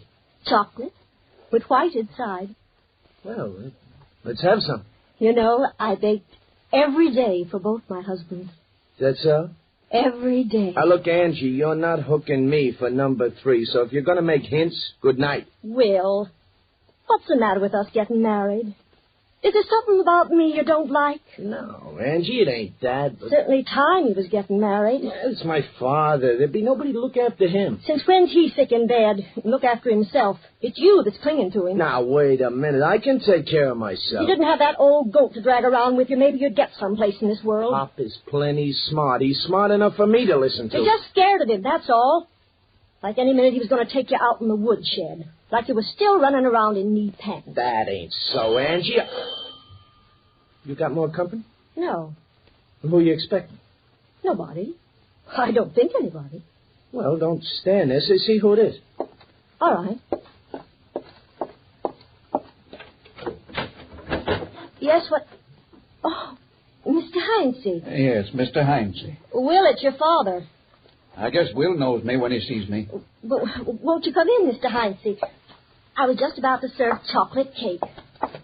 Well, I like chocolate cake. If it's good. Will, I want to talk to you. Angie makes good chocolate cake. Huh? The best.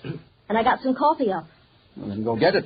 Won't stand here talking about it. The eating is the proof of the pudding. All right.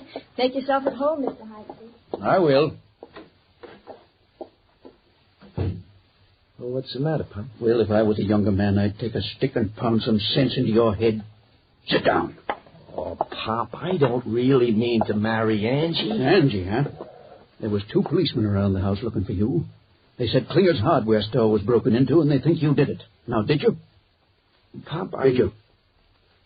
Well, yeah. All these years I've been teaching you, all these years I've been trying to make a man out of you. I'm sorry. Too late to be sorry. Got no respect for your father. Why don't you at least wait until I'm in my grave? Pop, don't talk like Breaking into hardware stores. How many times have I got to tell you not to break into anything? Unless I say so. It looks so easy. It looks so easy. Now you're in trouble. Every time we got in trouble. Every time it's been on account of you running off and doing something like that. Oh, Pop. If it hadn't been for you, we wouldn't have spent that time in the Missouri State Prison. And that 5 years in Iowa. You're not much better than a child. Pop, I told you I was sorry. Being sorry's not going to chase them 2 detectives away from the house there. They're waiting for you. Uh-oh. I tell you, it's lucky for you your father has a good mouth on him. I told them I'd go out and find you. Bring you to the police station. Oh, no, Pop, you're not. Well, I sure ought to. Yeah, but you ain't, Pop. It's just lucky, Will, that you're my flesh and blood. It's just lucky for you. Well, what are we going to do, Pop? Now, I'll tell you what we're going to do. We're going to do some traveling again. To a resort. To Spirit Lake. Spirit Lake? Where's that? It's up in Iowa near the Minnesota line. I saw an ad in the paper. The people that runs the cottages there need a couple of handymen. Handymen? We're not going to work, Pop. Just long enough to get a good look around the resort. Now, we'll leave tonight.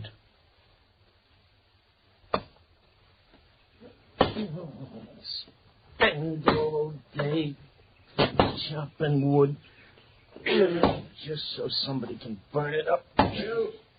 Fine job we got. Will? What, Pop? Put that axe up, Will. Mrs. Miller says dinner's on the table. It's about time. Where you been all day? What's eating you, Will? A little work never hurt nobody. It can't hurt you. You never do anything. Will, you have some respect. Well, I thought you said we'd only be around here long enough to find out where they keep their money. I thought you Don't think so much. Now, come on inside. You know, the first guests will be coming soon, Pop. When the cottages get rented up, it'll be tougher and tougher to do what we gotta do. You just leave all that to me. I'll tell you when. We can handle the Millers all right. They won't be no trouble. Wipe your feet off. Oh, yeah, sure. Okay. Here, come in. It's on the table. Thank you, Mrs. Miller. We got lamb stew. It's getting cold. Lamb stew sounds pretty good, don't it, Pop? Yeah, it's awful good. Don't you think you ought to wash your hands, Will? Oh, yeah, Pop. Excuse me. I'll be right back. Sit down, Pop. Thank you, Mrs. Miller. Sometimes Will calls you Pop as if you were really his pop. Well, I guess it's natural, him not having a father and not together so long. My, everything sure looks good. Well, help yourself. Ain't Mr. Miller going to eat with us? Oh, Mr. Miller went to town. He went to arrange for the bus. First guests are coming tomorrow. Tomorrow?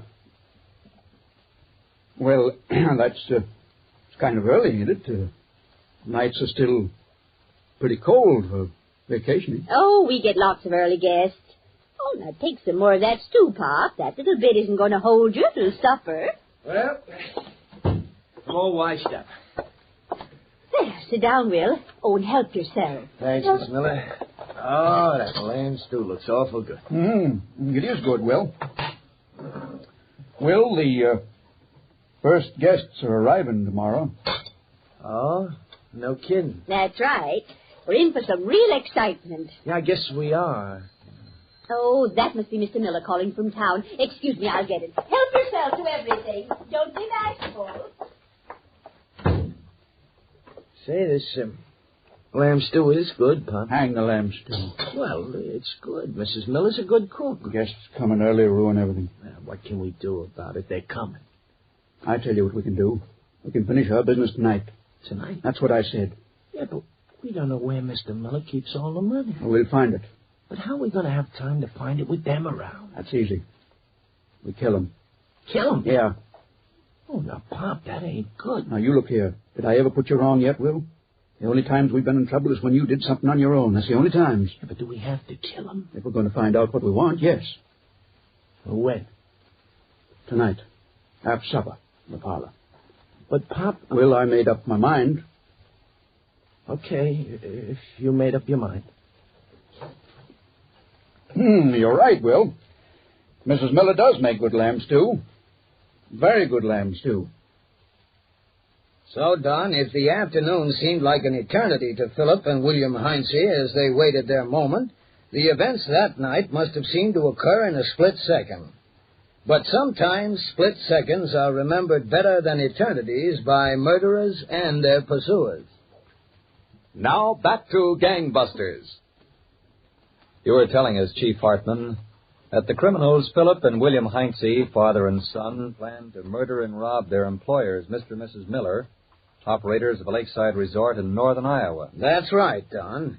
And that night after supper, the two criminals were in the kitchen about to enter the parlor, where, as usual, they were invited by the Millers to spend the evening.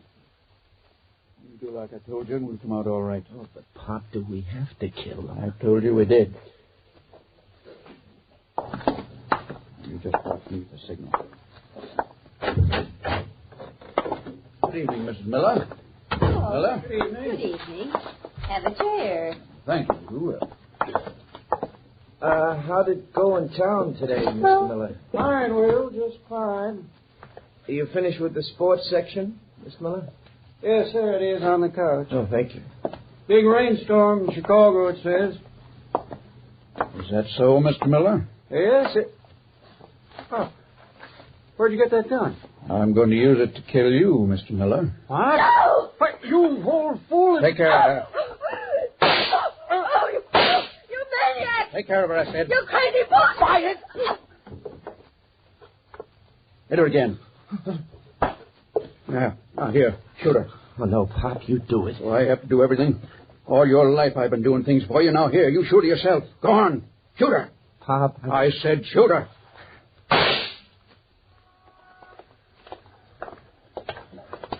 And she might still be lying out there, her unconscious and Mr. Miller's body, if the bus driver hadn't come by with the guests. I think we've got a case, Sheriff.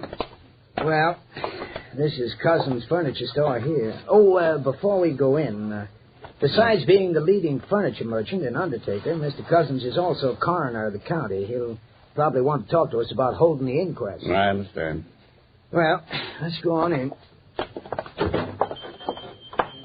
Afternoon, John. Afternoon, Sheriff. Mr. John Cousins, this is Agent Ike Welburn of the Iowa Bureau of Investigation. I came out from Des Moines to help with the case. Glad to have you. We got a mystery on our hands. Sit down here any place. It's all second-hand stuff. Thanks. I hope I can help you solve that mystery. Well, Corpus Delicti is back in the undertaking department. How's Mrs. Miller? Well, the doctors give her a 50-50 chance, John. We got the slugs out of Mr. Miller's body. Looks like they came out of a 32. Both of them. We'll send them down to the laboratory in Des Moines for a complete ballistics check.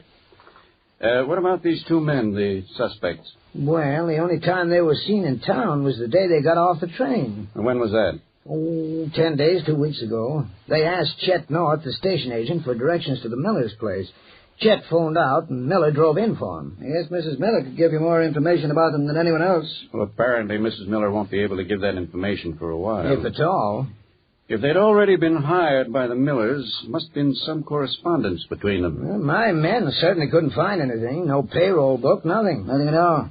You know, it's strange how the young one and the old one seem to travel together. Mr. Miller was talking about them at the feed store one day.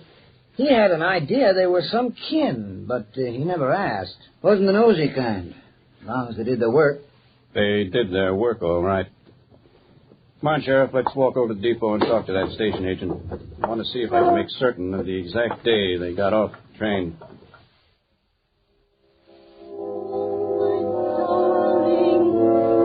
When the lights are dim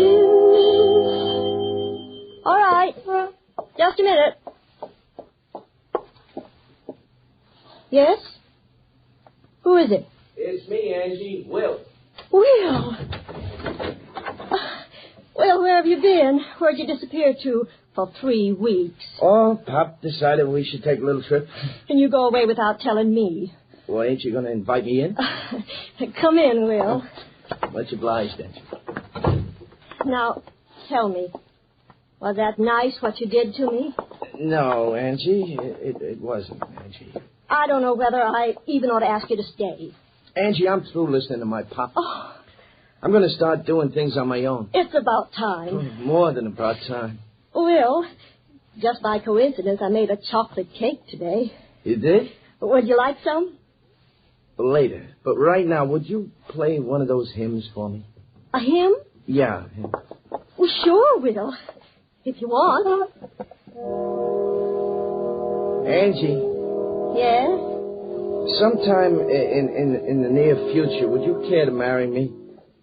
Oh, Will, I don't know what to say. Well, say what you said to the two before me. Say yes. Yes, Will. Yes. Oh, come to the church in the wildwood.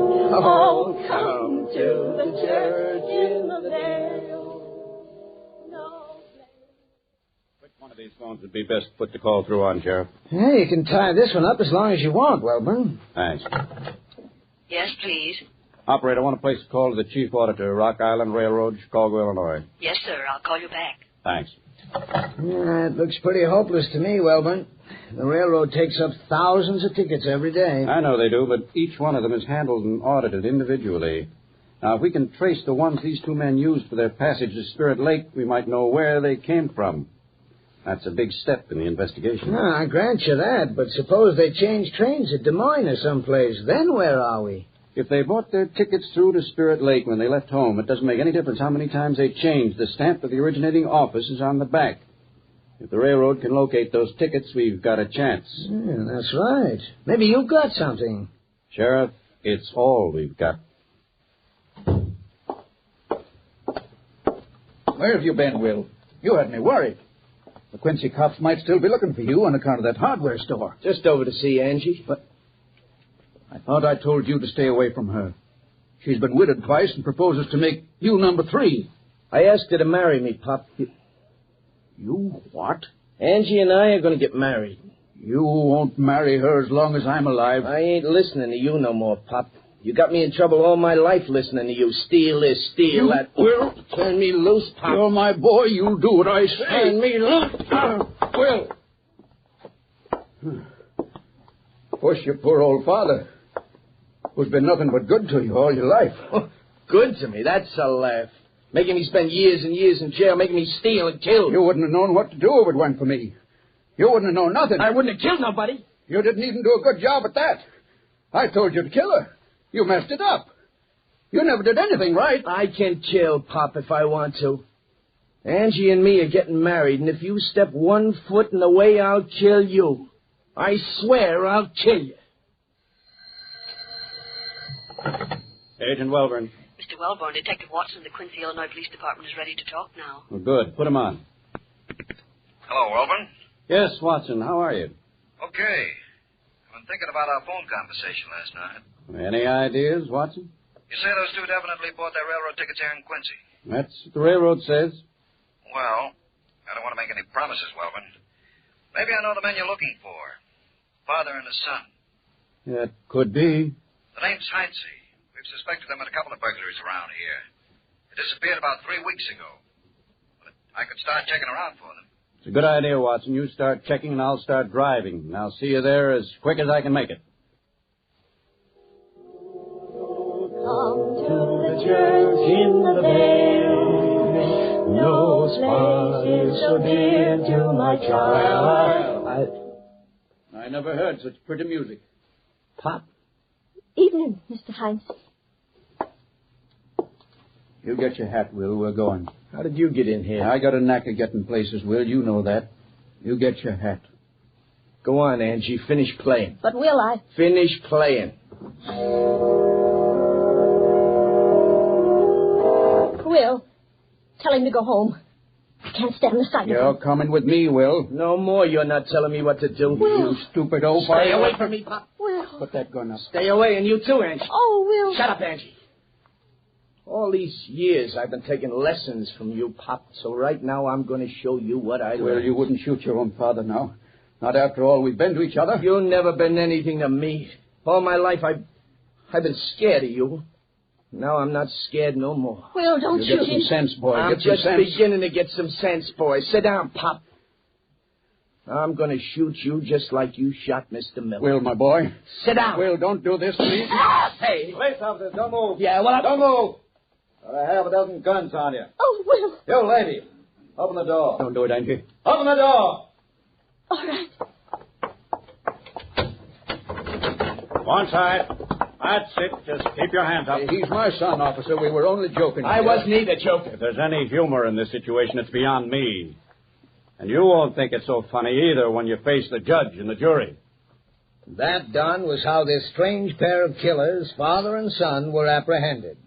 They were returned to Iowa, where they were found guilty of murder in the first degree.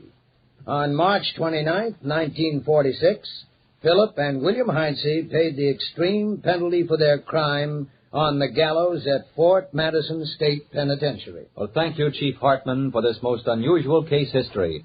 And Gangbusters, congratulations to all the police officers whose brilliant investigation brought this pair to justice.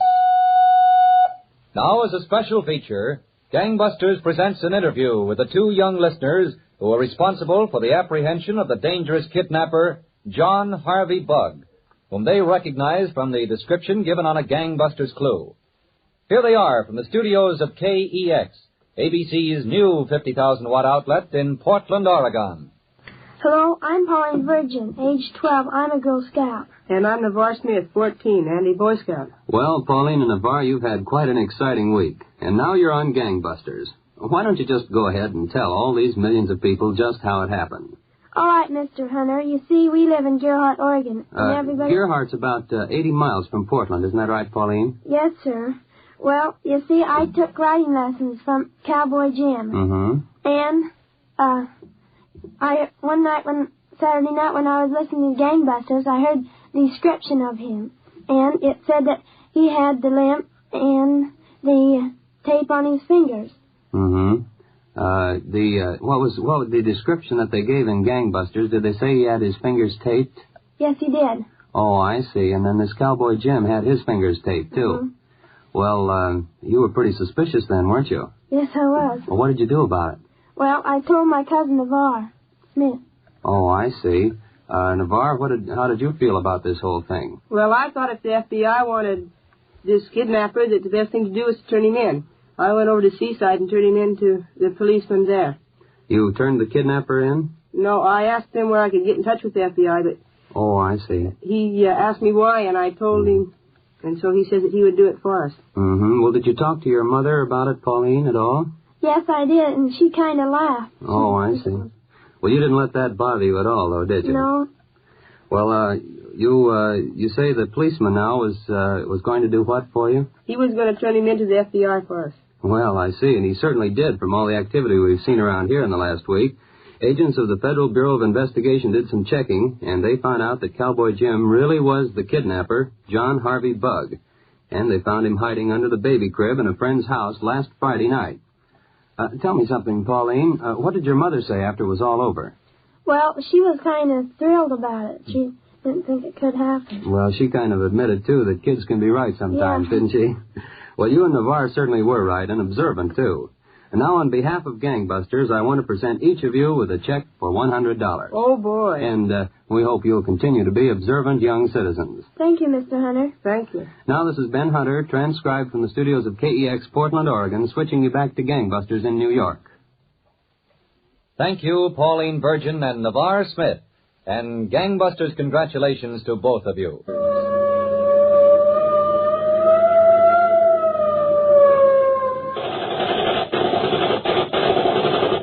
Tonight's case was dramatized by Stanley Niss and directed by Ted Corday, with Bill Smith and Bill Zuckert in leading roles.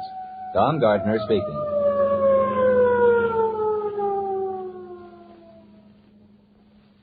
Gangbusters is a Phillips H. Lord production. Proudly we hail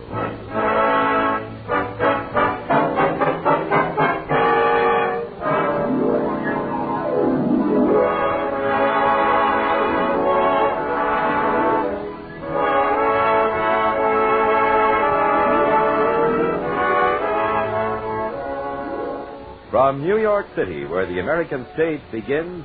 Here is another program with a cast of outstanding players. Public service time has been made available by the station for your Army and your Air Force to bring you this story, as proudly we hail the officers and men of the United States Infantry.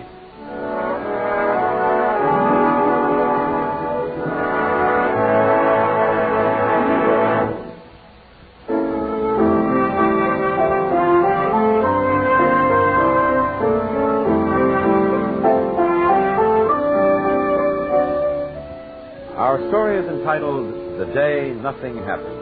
It's a timely, exciting story of action that might now be taking place in far-off Korea. Our first act curtain will rise in just a moment. But first, young men, if you're interested in continuing your education, here's important news for you.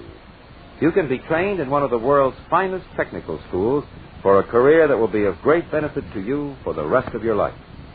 Right now, the United States Army has an urgent need for qualified technicians to operate and maintain the many kinds of equipment developed by science for our modern armed forces.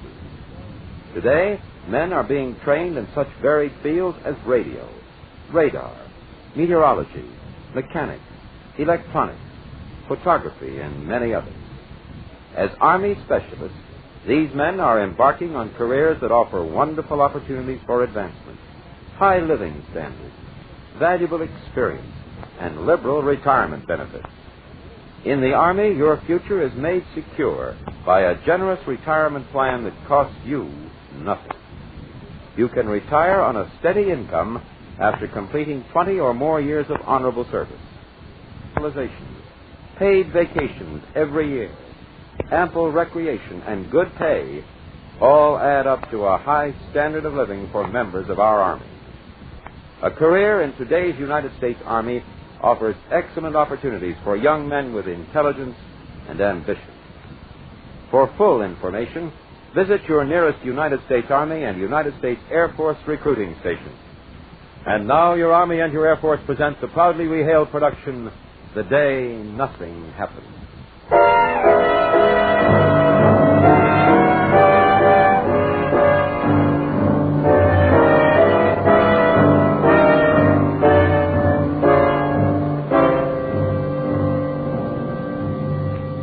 The greatest war stories are never written. They take place during some explosive hour of time, thousands of miles away in some unknown field with a strange name. And the principal characters are usually unaware that the truth of their immediate situation is far more dramatic than fiction. This is the story of an infantry soldier, Sergeant Ralph K. Wilson. One day, Sergeant Wilson is going to become a fine engineer. But Sergeant Wilson, like thousands of other young Americans, is taking a rain check on his personal hopes and dreams, because there's a more important job to be handled in the immediate present.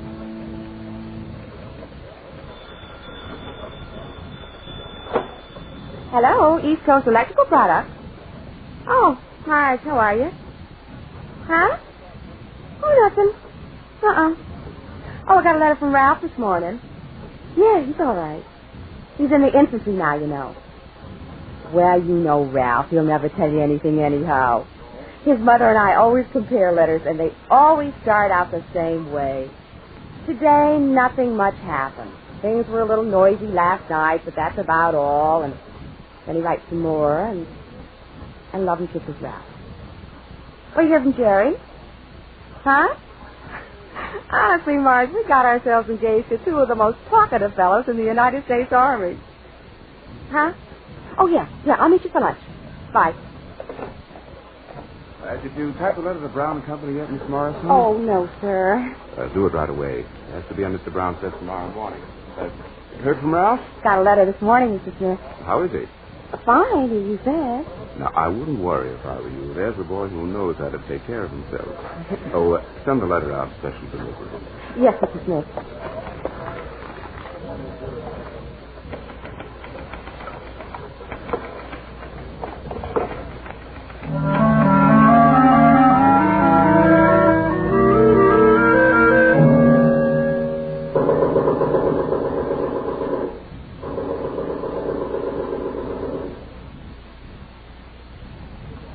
Dearest Jane, well, here it is, another day. It rained this morning. There's a law. I don't know who passed it, but there's a law that says it has to rain every day out at the front. It rained this morning. Not much, but enough to be legal. Hi, Wilson. What's happening out here? What should be happening? I'm writing a letter. Oh, sorry to interfere with your love life, but the old man wants you back at the command post. What's happening? What should be happening? Rumors? Rumors? Not even a good rumor. Smell like a patrol? For me, you only get facts, kid, and I ain't got one to my name this morning. Okay, boy, take over. And listen, keep your head down. You're not sitting in Patty's back on State Street. See, now you done it. You went and made me homesick.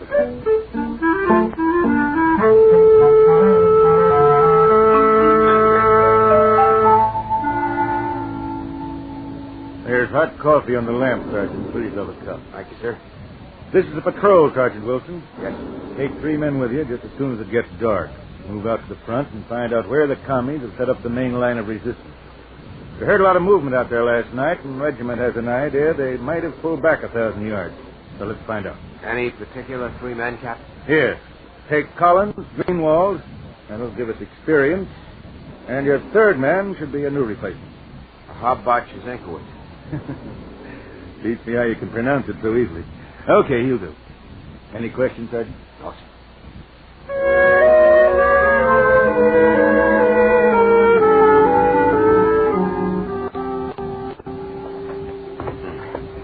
Eddie, get out to the line and relieve Collins. Tell him to report back here to me. Greenwald and Shazinkowitz are in the same foxhole. I want them, too. Tell the guys who are dug in on their left and their right that they'll be responsible for that much more terrain tonight. Patrol, Sergeant? We're not going to the senior prom at dear old Rutgers. Yeah, I won't make my varsity letter this year. Hey, cheer up, Eddie. What were you, just defensive linebacker? Out here you're promoted. You get to play offense and defense.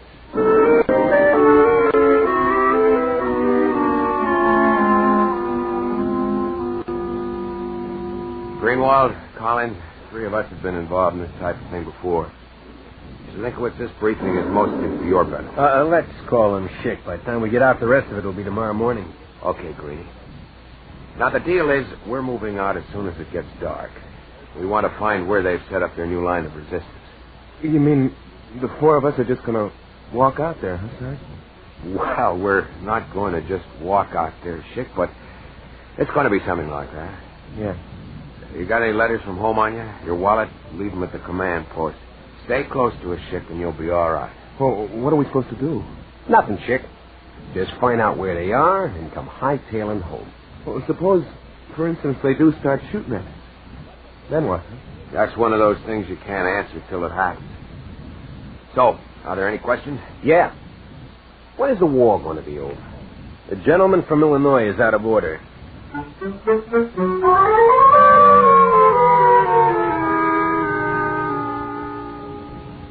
Where's Schick and Greeny? I told them they could go back for some hot shower. They'll be here any minute. Does the line know we're going out? Yeah. Uh-huh. Wilson, Schick's kind of scared. Bad? Pretty bad. Yeah, it has to be a first time for everybody. Remember your first patrol, Collins? Funny I can't. I guess 20 years from now, I'll be sitting home watching television, smoking a big cigar. This whole thing will come back to me. Boy, I'd hate to be your wife and kids. Worst stories will be coming out of their ears. Oh, I'm going to write a book. Did you know? Autograph my copy and I'll buy it. You are going to be the villain. Give me a cigarette. Uh-huh. Thanks. How about a match? Say the word, and I'll even smoke it for you. Hey, Sarge. How do you feel, Chick? I ain't ashamed. I feel scared. That makes 4 of us.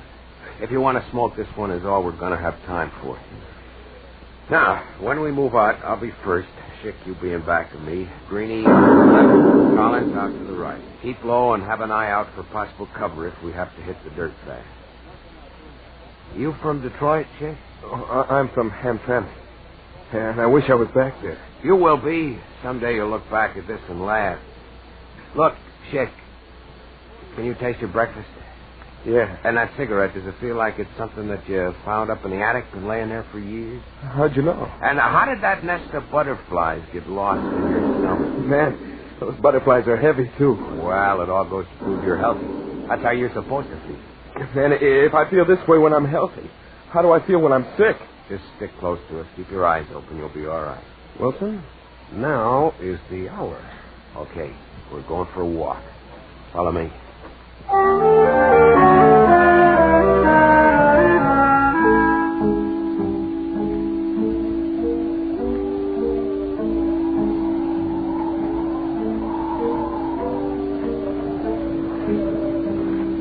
Fellas, get down. You gotta crawl a little bit from here on.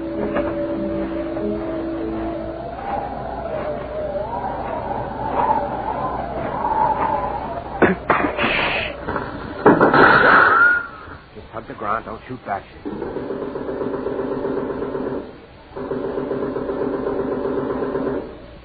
Don't get scared. They can't see us. Just hug the dirt. I'm sorry. I had to go. I couldn't help it. Yeah. It should be just over that little rise to the right. I can't be sure they even hurt anybody. Let's wait till they calm down. Sarge, what are we going to do? Just stay here and don't move. But, how long? I don't know. 10 minutes? An hour? Maybe 2 hours.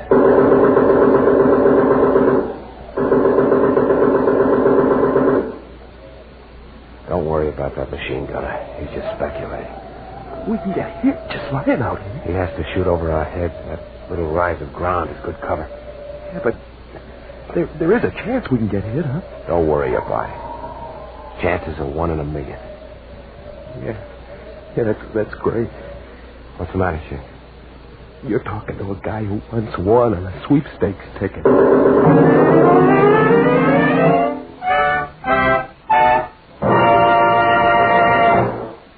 You are listening to the proudly we hail production of The Day Nothing Happened. We'll return to our story in just a moment. It shall not happen here. That's the unspoken prayer of every man in the United States Army. That's the unspoken reason for our growing military might. But the time has come to speak. The time has come to tell of that small phrase, those 5 words, it shall not happen here. Let us speak only to those young men of America who have not taken pause to think. Let's shout it in a voice that will reach into every city and village across the length and breadth of this great land. Young men, you are needed. You are needed to help preserve the peace. You are needed to serve in your United States Army to ensure for your loved ones that it shall not happen here. And while you serve, you will be building a rewarding career for yourself. Everyone who wears the uniform of the United States Army is sharing in a service that is vital to our country. To each belongs the individual dignity which has characterized Army careers since the birth of our nation. In the Army, opportunity is open to all on an equal basis, affording its young members of today a chance to become the technical specialists, instructors, and leaders of tomorrow. You are urged to visit your local United States Army and United States Air Force recruiting station at your earliest opportunity and ask about the technical careers of the United States Army. The need is urgent.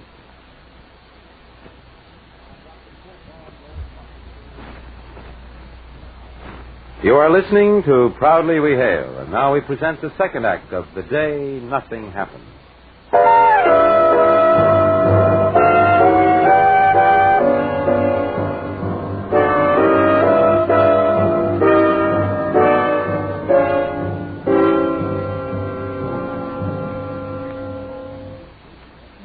Sergeant Ralph Wilson is about to lead a reconnaissance patrol in Korea. Mission to find the main line of commie resistance. But of course, Sergeant Ralph Wilson doesn't write about these little events in his correspondence to the folks back home, especially to a certain young lady. After all, reasons Sergeant Wilson, all this is pure routine. So why bother making a fuss about it? Accordingly, that certain young lady gets the most uninteresting letters.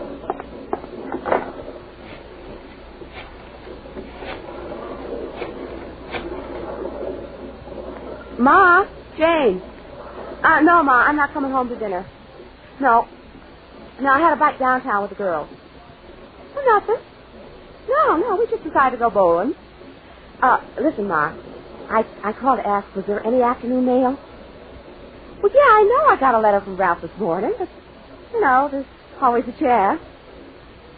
Well, to tell you the truth, I didn't feel much like going bowling, but in his letter, Ralph wants to know if I'm keeping in practice. Huh? Oh, no, Ralph says he's fine. He's all right. Yeah, nothing much doing where he is. Well, that makes me very happy. Well, listen, Ma, I'm going to be a little late. I promised Ralph's mother I'd stop over there tonight for a little while. Oh, okay, Ma. Well, listen, I got to get back to the game now. It's my turn to bowl. Huh? No, I'm never going to get that good. Ralph will still be able to beat me when he gets back. Okay, Ma. Bye, Ma. Okay, girls, my turn. Now, watch this.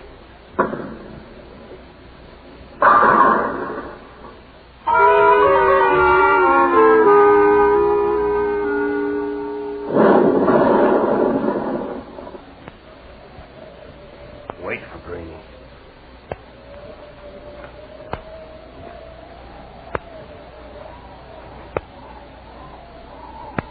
I thought you'd never signal for us to come up.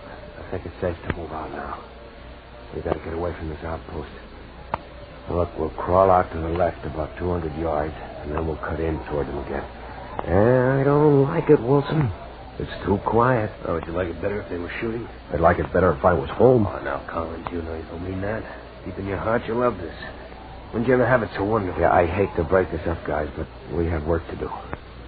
How do you feel, Chick? This little piece of ground has become like home to me. I hate to leave it. When battalion draws up the new combat maps tomorrow, we'll ask him to label this spot Hamtramck. Follow me.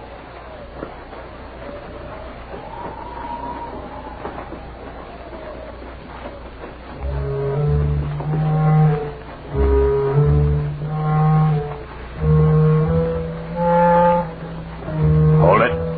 Sarge. What's that little red glow? What does it look like? Looks like some guy smoking a cigarette. That's exactly what it is. Then this must be the line, Sarge. Yeah, I would say so. Sure, you can hear him jabbering. What do those guys talk about? What do we talk about? Okay, fellas, the outpost is near the rise, and the main line is located right near the base of the hill. So this is it, huh, Sarge? Yeah. Now we can go home. You mean that's all there is to the patrol? Anything you'd like to do while we're here, Chick? Make a call, go in someplace for a midnight snack? Come on, gang. It's all over except for one little detail. Oh, yeah? What? Just getting home. All right. Sounds like somebody's in a bad mood. Hey, you notice that cigarette? You can't see the glow anymore. Yeah, I bet the guy got it good for smoking. Yeah, good thing we saw it. Could have blundered into somebody's foxhole. Hey, Wilson, guys coming. Yeah, just in front of us. There's 8 guys headed this way. Looks like the commies are sending out a patrol, too. Wilson, they're headed this way. They're going to walk right on top of us. Hey, Wilson, we can't stay here. If we shoot, we'll be spotted. Just don't get excited. They're going to pass by us about 20 yards to the left.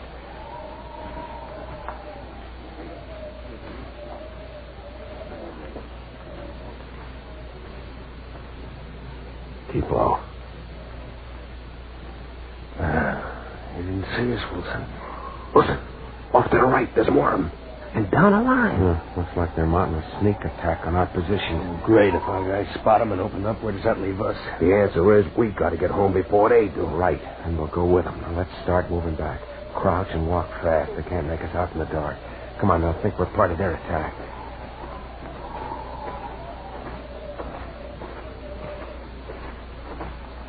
Well, look at us. We're in the new army. You can't. Hey, should we answer him? What can we say? I wish I knew what he was saying. Isn't this great material for your book? Sarge, off to the left, we have to head its own platoon. These guys mean business. Yeah, they're sure to reach our lines before we do. Oh, I hope our guys are asleep. What am I saying? Oh, that's no good, guys. Come on, we're going to get caught in the middle of things anyway. This attack has got to be spotted for sure another couple 100 yards ahead. Sarge, ain't there anything we can do? If we don't want to be caught homeless out here, we'd better dig in. We'll never have time. Right. No, I didn't mean that. I know where there should be a nice hole with a shelf underneath against mortar and artillery bursts. Where, Sarge? Where? The red outpost we passed on the way in. That's for us. Yeah, I know about that apartment, Sarge, but I think someone else holds the lease. Yeah? Well, they're about to be evicted. Now, look, it's off to the left, just behind that rise. Keep crouching, and we'll move up to it. They'll have to think we're part of their own attack moving up. Can we get away with it? Well, you said you wanted to be back on Hamtramck. That's where we're headed for.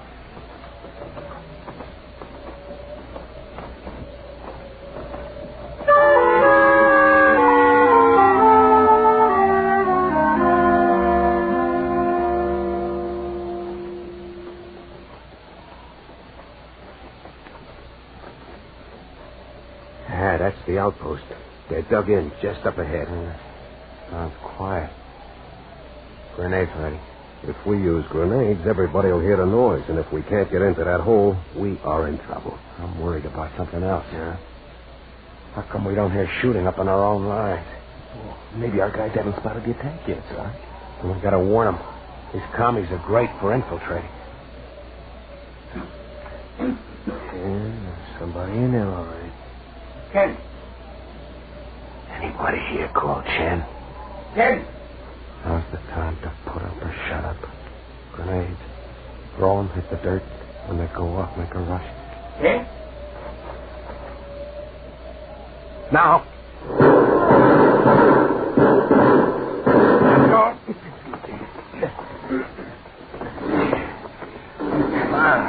Looks like there's no one left here to argue about anything.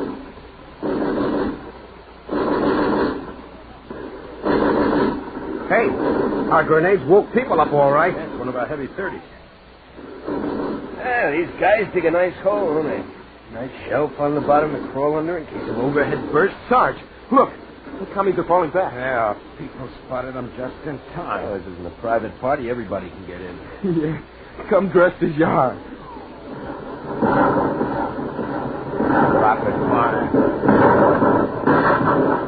Hey, I wonder if this machine gun in here still works. Try it. A shame to let a thing like that go to waste. Yeah, now let's see. According to the course we had in enemy weapons, where's the bolt on this thing? There's a gang of them headed this way. We could use that gun. These rifles aren't enough. Yeah, I'm trying to see how it loads. Hurry it up. Yeah, let me. I'm a machinist. Back home, there wasn't nothing I couldn't take apart. Well, take over, Chick. Oh, there's nothing to it. You just push down this lever. Explain it to it. Where's the ammo? Here they come. Do they look sore? Collins, Grady, let's hear those rifles. I got it. Oh, now what's the matter? Work the ball, see what happens.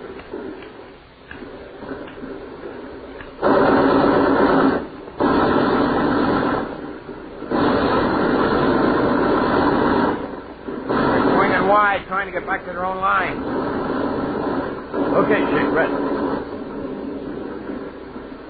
Let's get out of here. Our boys heard this gun. They probably figure there are commies behind it. We better beat it before they plaster this place with mortars. Come on. Yeah, well, I hope they were expecting us, Wilson. Keep moving. Hold it! We got a patrol out there. Eddie, it's us. Get the password. Eddie, you know us. Doing the right thing, shit. Dubuque. Hurry over. Come on, listen.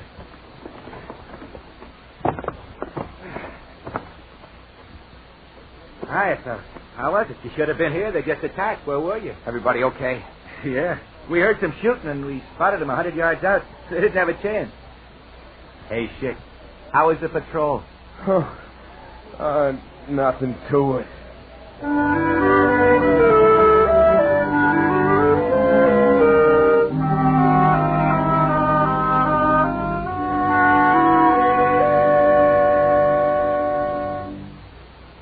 Good thing we heard you firing out there, Wilson. We stopped them dead in their tracks. Mark the positions on the map. Yes, sir. Now, this right here with the location of their outpost. Mm-hmm. I'll mark that Hamtramck. And a nice big X by the base of the hill. There we are. That's the main line of resistance. Good. Hastings, run us back to battalion. And, Sergeant Wilson, you and the rest of the patrol spend the night back here at the command post. Grab some hot coffee. And a few hours sack time. Thanks, sir. I'm going to turn in myself. You want the light going? If you don't mind, sir. I have a letter I'd like to finish. A letter? All right, Sergeant Wilson.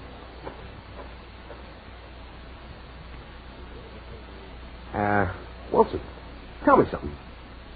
What are you trying to write about every day? Hey, I have to tell my girl everything, don't I?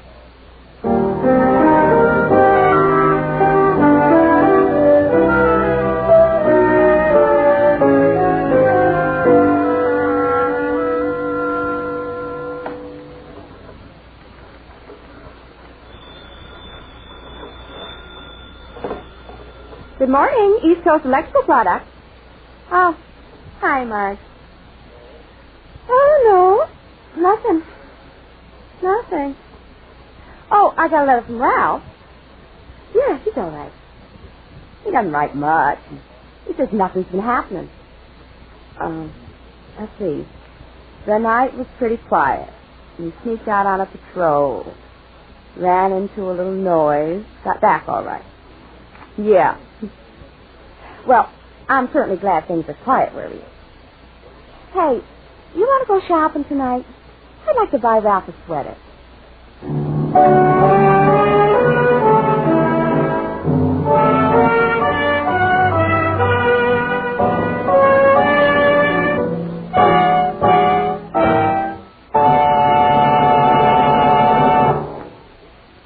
Young man, why not let a thought for tomorrow be your thought for today?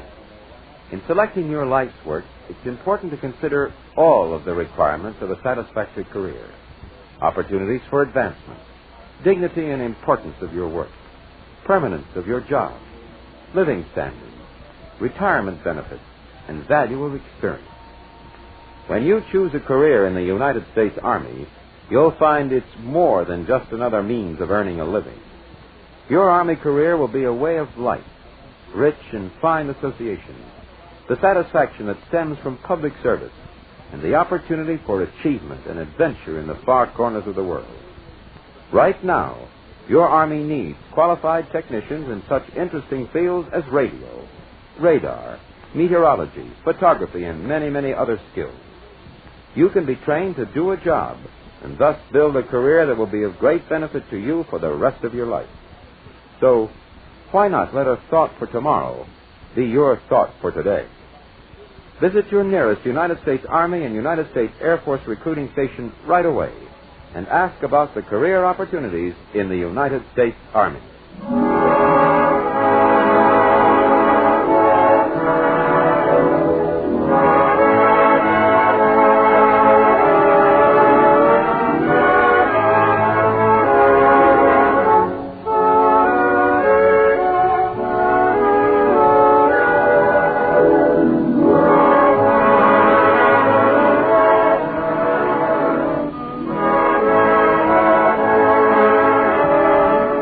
This has been another program on Proudly We Hail, presented transcribed in cooperation with this station.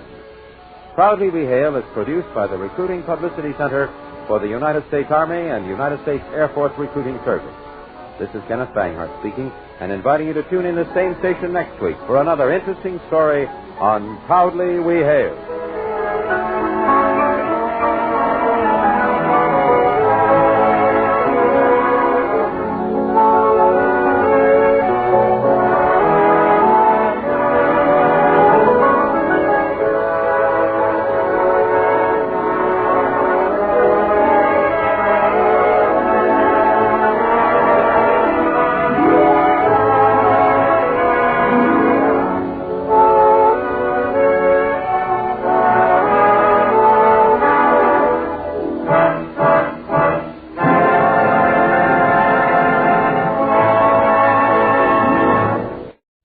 Wine brings you Basil Rathbone and Nigel Bruce in the new adventures of Sherlock Holmes.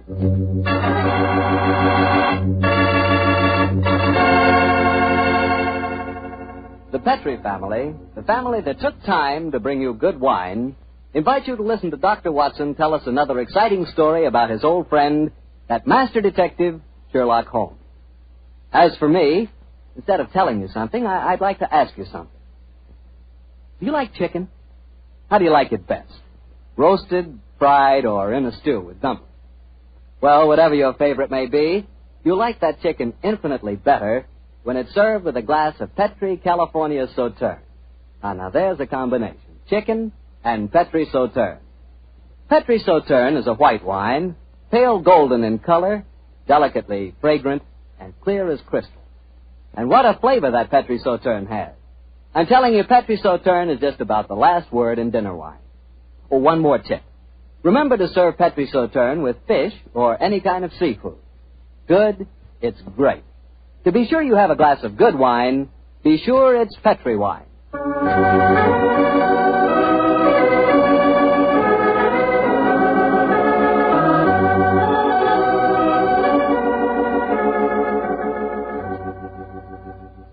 And now I'm sure our good friend Dr. Watson's expecting us. Let's go in and join him. Good evening, Doctor. Good evening, Mr. Bartell. Punctual to the minute, as usual. Draw up a chair and settle down, my boy. Well, I won't settle down too far, Doctor. You have a habit of keeping me on the edge of my chair during most of your stories. Just this should be, Mr. Bartell. I hope tonight will prove no exception, so light up your pipe and I'll get on with my story. Doctor, from the hint you gave us last week, it sounded like quite a thriller. How did it begin? On a cold winter morning in 1897, Holmes and I, our breakfast just concluded, sat on either side of a cheery fire in our Baker Street lodging.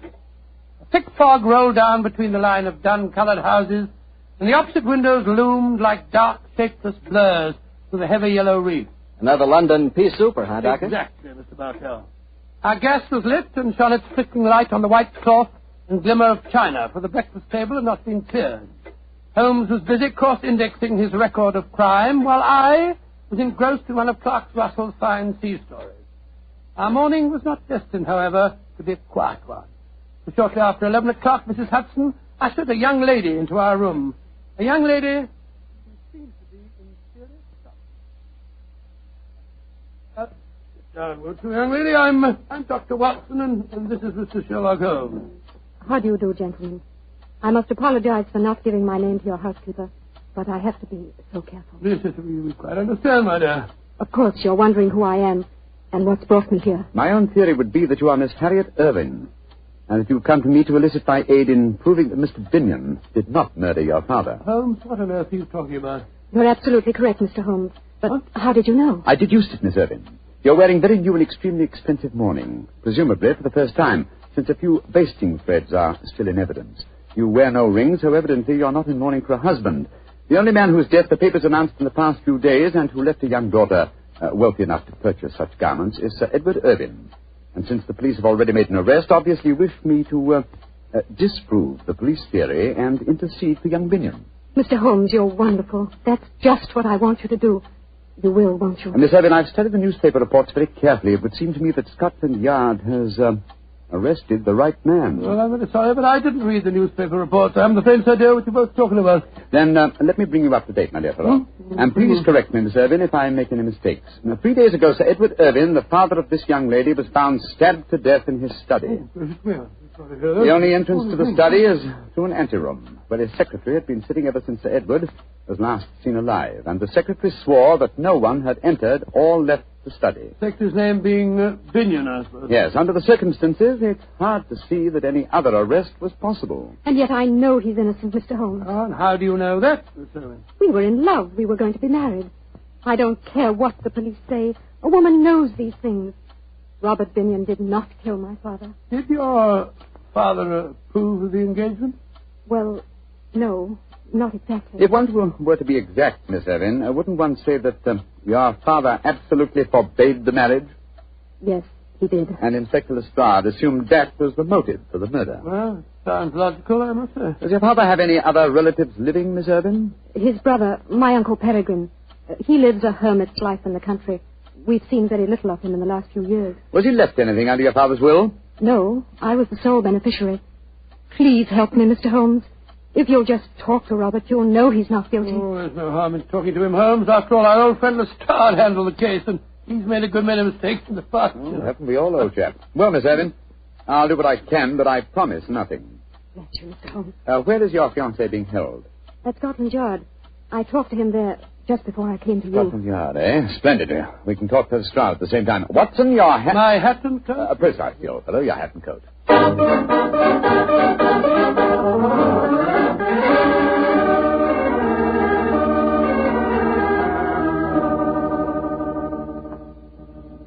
So, Mr. Sherlock Holmes and Dr. Watson think they know more than the Yard, eh? Come over here to teach us our business, I suppose. Nothing of the sort, Lestrade. We came over here to make a few inquiries. I'll tell you, gentlemen, that you're wasting your time. Young Binion is guilty, whatever his young lady may say. Lestrade? Yes, Mr. Holmes? What did the autopsy prove? Well, got a report of it here on my desk, but it won't tell you nothing you don't know. Mm-hmm. Death was instantaneous, caused by some weapon like a long needle, a fine stiletto, or an ice pick, penetrating the brain at the base of the skull. And no such weapon was found in the room. Or on Mr. Binion. True, sir. But then he had the chance of disposing of it. Well, just the same, the murder weapon hasn't been found, has it? No, Doctor, but we'll find it. Don't you worry about that. I should like to talk to the prisoner if you don't mind. Well, of course I don't mind. He's in the detention cell just down the corridors from here. Follow me, gentlemen. Has he given you any trouble, Lestrade? Trouble? If all our prisoners were as quiet as him, we wouldn't need no guards, Doctor. Nice, quiet young fellow. Hard to realize he's a murderer. A fact that still has to be proven in court, Lestrade. A fact that is going to be proved in court, Mr. Holmes. Well, here we are at this cell.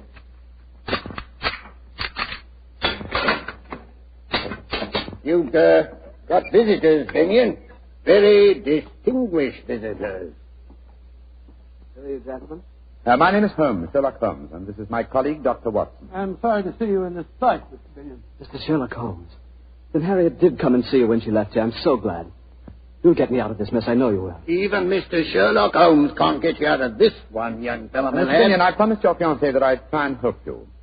My obvious course is to go to Sir Edward's house and examine the room in which the tragedy occurred. But before I do that, I'd like to ask you a question or two. Ask me any question you want to, sir. It was you who discovered the body, I understand. Yes, Mr. Holmes. Please describe the circumstances. Sir Edward was in his study. I'd been working in the anteroom adjoining. At 5 o'clock, I went in to say good night to him, and I found him slumped in his chair, dead, with blood streaming down the back of his head. Of course, I sent the butler for the police at once. Could anyone have entered that room without your knowledge? No, Mr. Holmes. I never left my desk. And there was no other entrance to the room save through my office. Well, how about the windows in Sir Edward's room? They were locked from the inside, Doctor. You don't need to worry. We examined the window ledges, not a mark.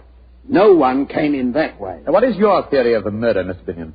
I haven't one, Mr. Holmes. I'm completely baffled. I'm certain that no one entered that room. Yet I swear to you that I didn't stab him. So I can understand the police believing I did. Mm-hmm. Mr. Stard, I should like to examine the room in which Sir Edward was murdered. Well, easiest thing in the world, Mr. Holmes. I'll drive over with you if you like. His house is in Knightsbridge. Oh, you needn't bother, Lestrade. We can quite well go by ourselves. Oh, not a bit of it, Doctor. I'd like to come with you. Oh, why, Lestrade? You're convinced Mr. Binion is guilty, are you? Won't you be wasting your time? Not me. For once I know you're on the wrong side of a case, Mr. Holmes, and I want to be there and see your faces when you find it out.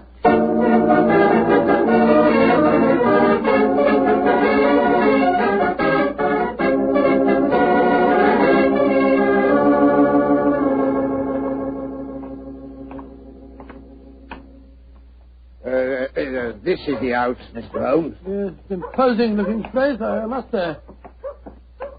I imagine, Lestrade, that you still have a police guard inside. Oh, yes, Doctor. There's been a sergeant guarding the dead man's room day and night. We still haven't found the missing weapon, you know. Yes, gentlemen. I'm Inspector Lestrade of Scotland Yard. We wish to examine the house. I must see your identification, sir. What are you talking about? I've been in and out of this house half a dozen times. I have my orders, sir. Oh, very well. Is Miss Evans home? Miss Irvin is not receiving, sir. Great Scott, man, can't you give us any information? There's been tragedy in this house, sir, and the truth of it's not known yet. I'm not answering any questions, but I don't have to. Here now. Does this police guard satisfy you? Inspector Lestrade. Very good, Inspector. You may come in. May I direct you, gentlemen? No, thank you. I know this house nearly as well as you do. I think not, Inspector. I've served here for 27 years. Now, gentlemen, if you're not needing me, I'll return to my quarters. Bless my soul. That's a sinister-looking chap if I ever saw one. Yes, and he knows something. Monsieur Lestrade, there is a possibility that Binion is innocent. Yes, I began to see that, sir, when you were talking to the butler. You're being very cryptic. What other possibility are you talking about? The possibility that Binion, the arrested man, is shielding the real murderer. And whom would he be most certain to shield? You mean his fiancée, Miss Irvin? That's right, old fellow. What? Here we are. This is the anteroom where young Binion worked. And that door there leads into the study where Sir Edward was found. Nothing been touched, of course, since the discovery of the crime? Oh, no, Mr. Holmes. That's why we've had a constable on duty in there night and day. Before the trial, we're bringing experts in to test the room for secret panels or anything of that kind. Let's examine the dead man's room, shall we? Right you are, Mr. Holmes.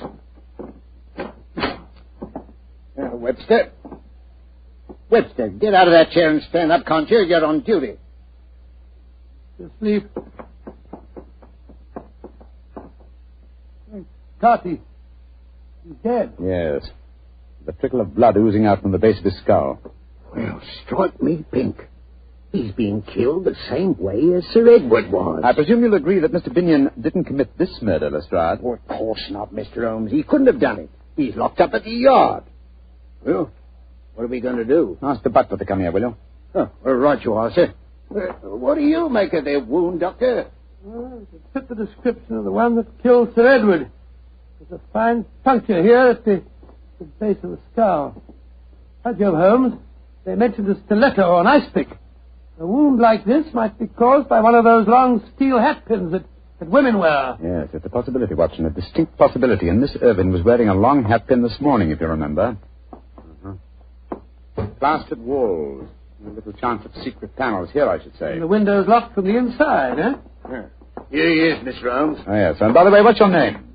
Travers, sir. You see what's happened, Travers? Yes, sir, I see.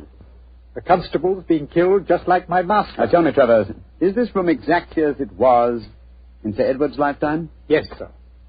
Except that my master was not in the habit of keeping the corpses of policemen in here. Don't try to be funny, Travers. Don't you realize you're mixed up in a murder case? I meant no offense, gentlemen. Marks in the bad taste, my good fellow. The point of my question, Travers, was to find out if any of the furniture in here had been moved lately. Not moved, sir. But there has been a piece of furniture added. That armchair the dead man's lying in. The same chair in which Sir Edward's body was found. Of course, that's the answer. Travers, when was that chair delivered? And who delivered it? It was delivered the day before Sir Edward died.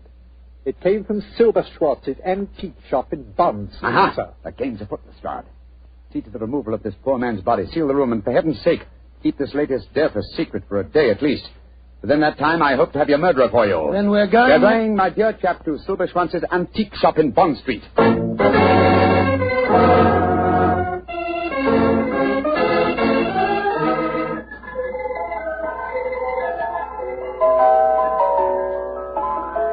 Those old music boxes are quite charming, Holmes, aren't they? Yes, but where's Mr. Silberschwanz? This is probably him. What a fine-looking old fellow. Oh, Mr. Silberschwanz. Yes, gentlemen. You are interested in musical boxes? No, sir, in chairs. Particularly in the handsomely carved chair you delivered to Sir Edward Irvin a few days ago. Ah, yeah, magnificent specimen. He's pleased with it? He was found dead in it, Mr. Silverschwanz. And half an hour ago, someone else was found dead in it also. That chair was one of a pair, wasn't it? Yeah, but... Liebe Gott im Himmel. That's impossible. Please to follow me. I will show you it's not possible. Look at the chair. It's exactly like the same one as Sir Edward's house. Oh, my friend, but there's such a difference. 15th century Italian, isn't it? Yeah, this is one of the pairs of famous Malipiero armchairs. There are only 3 pairs in the world, my friend. of this pair, one, the one I delivered to Sir Edward, is simply a great specimen of the carver's art. This one, its mate, looks exactly like it, does it not? Exactly. I can't see any difference myself. You would if you sat in it, old chap. Precisely. That is why I have these cords stretched from one arm of the chair to the other. If anyone were to sit in it, well, sometimes nothing will happen. But sooner or later, a hand will press on this hidden spring in the arm here, and death will strike. But nothing happened when you pressed the spring then, Mr. Silverstones? No, I don't understand. I do. This is the harmless chair. The lethal one was sent to Sir Edward. He sat in it, accidentally pressed the spring and drove the fatal needle into his brain. Just as that poor constable did today. Sir Edward bought both chairs, I presume? Yeah, I would not sell it. No, it's a pair separately. Then why didn't you deliver both at the same time? He was afraid of the deadly one. He asked me to keep it here until he found a safe place for it in his home. Mm-hmm.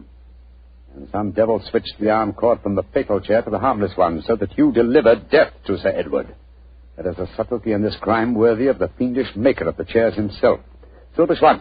Yeah, mein Herr. Didn't Malapieri die of being tricked into seating himself in one of his own chairs? Yeah, he did. Ah, poetic justice. I'm much obliged to you, Silberschwanz. Now I think I know how to trap our killer.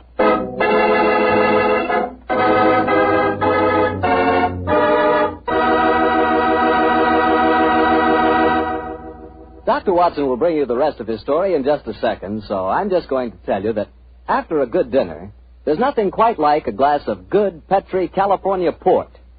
Petri port is really a wonderful wine.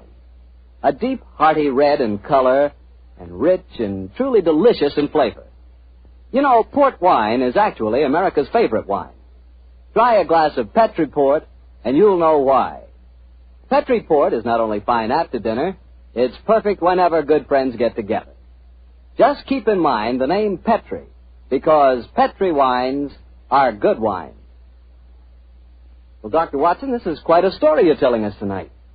So you found out how the murders had been committed, but not who'd been responsible for it. That's quite right, Mr. Bartell. Holmes spent a long time cross-examining Mr. Silverschwanz, the owner of the antique store, as to who might have had the opportunity of switching the telltale cord from the fatal chair. And who did have that opportunity, Doctor? Well, Mr. Bartell, it transpired that 4 people might have been responsible. Sir Edward's daughter, the secretary, Mr. Binion, had both been in the shop with him at various times.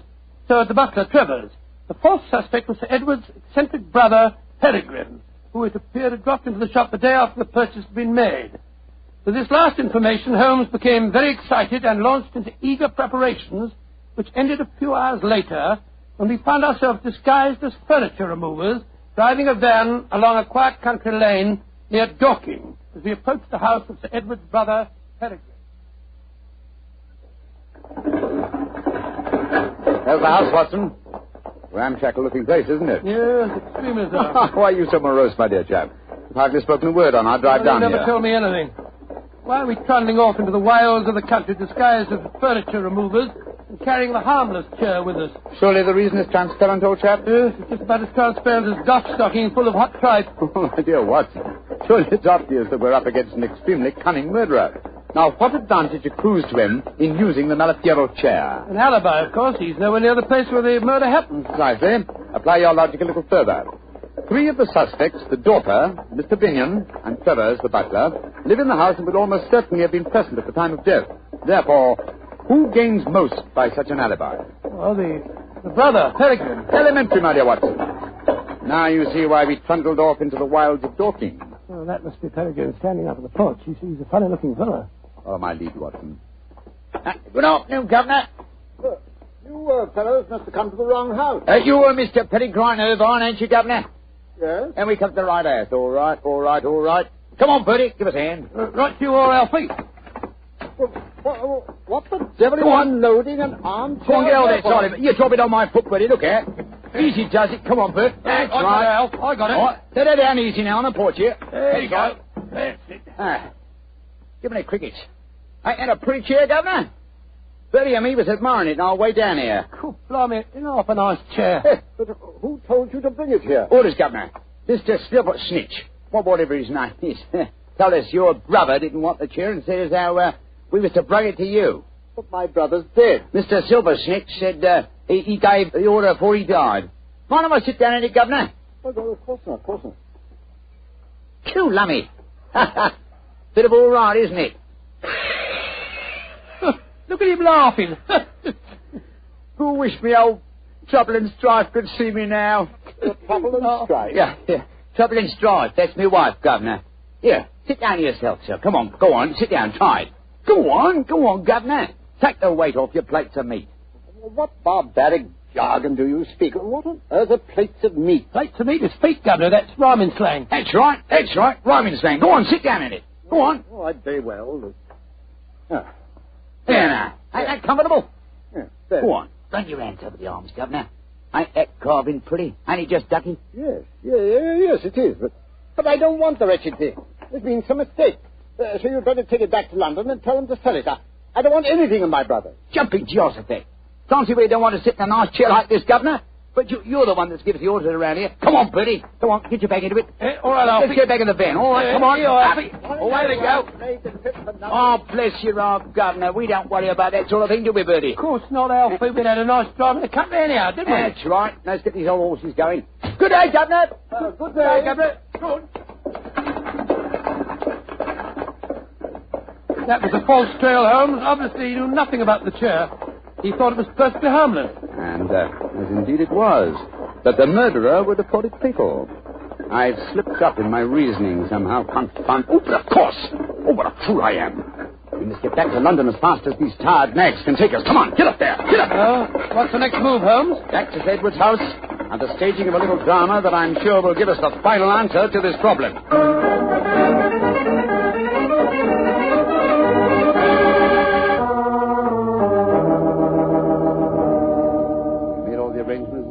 Yes, Mr. Holmes, I've got Miss Irving, young Binion, and the butler waiting outside. And no one knows we switched the chairs. Splendid. You're sure that this is the harmless chair, Holmes? Of course I am. Look here. I sit in it. So, run my hands over the arms. Yes, this chair is harmless, as every person save one will know. Show them in, Lestrade. All at once, Mr. Holmes? No, I think we'll take Miss Irving and Mr. Binion first. Well, right you are, sir. Miss Irving, Mr. Binion, come in, please. Very well. Oh, Mr. Holmes. What's the matter, Miss Irving? It's just so horrible seeing you there in the same chair where I saw Father. Oh. Mr. Holmes, it's a trifle too macabre for you to assume the position of the corpse. Please get up. But it seems to be the most comfortable chair in the room, and I do like my comfort when I interrogate witnesses. However, it's hardly chivalrous, is it? Miss Irving, please sit down, won't you? I don't like to sit down in the chair in which Father died. Oh, Miss Irving, we couldn't bear to see you standing. Very well, then. Don't sit down, Harry. Why not, Binion? What's the matter? Isn't the chair safe? No. Then perhaps you care to sit in it. To prove that the chair is safe. No, I... Sit down. Very well. There. Splendid. Curious chair, isn't it, Mr. Binion? I wonder about these carvings on the arms. They look almost as if they might activate concealed springs.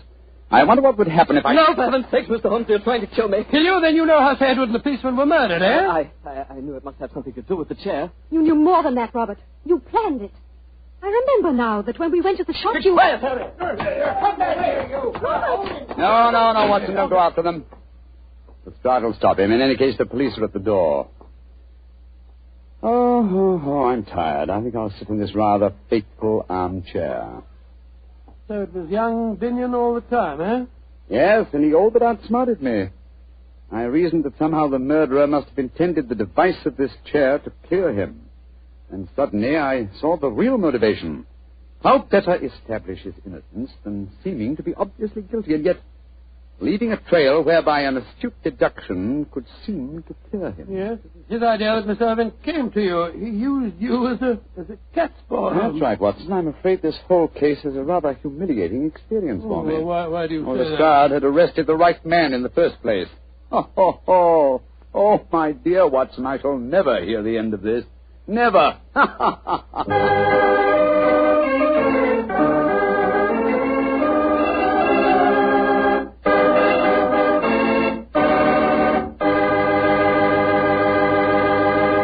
As usual, Doctor, that was a swell story.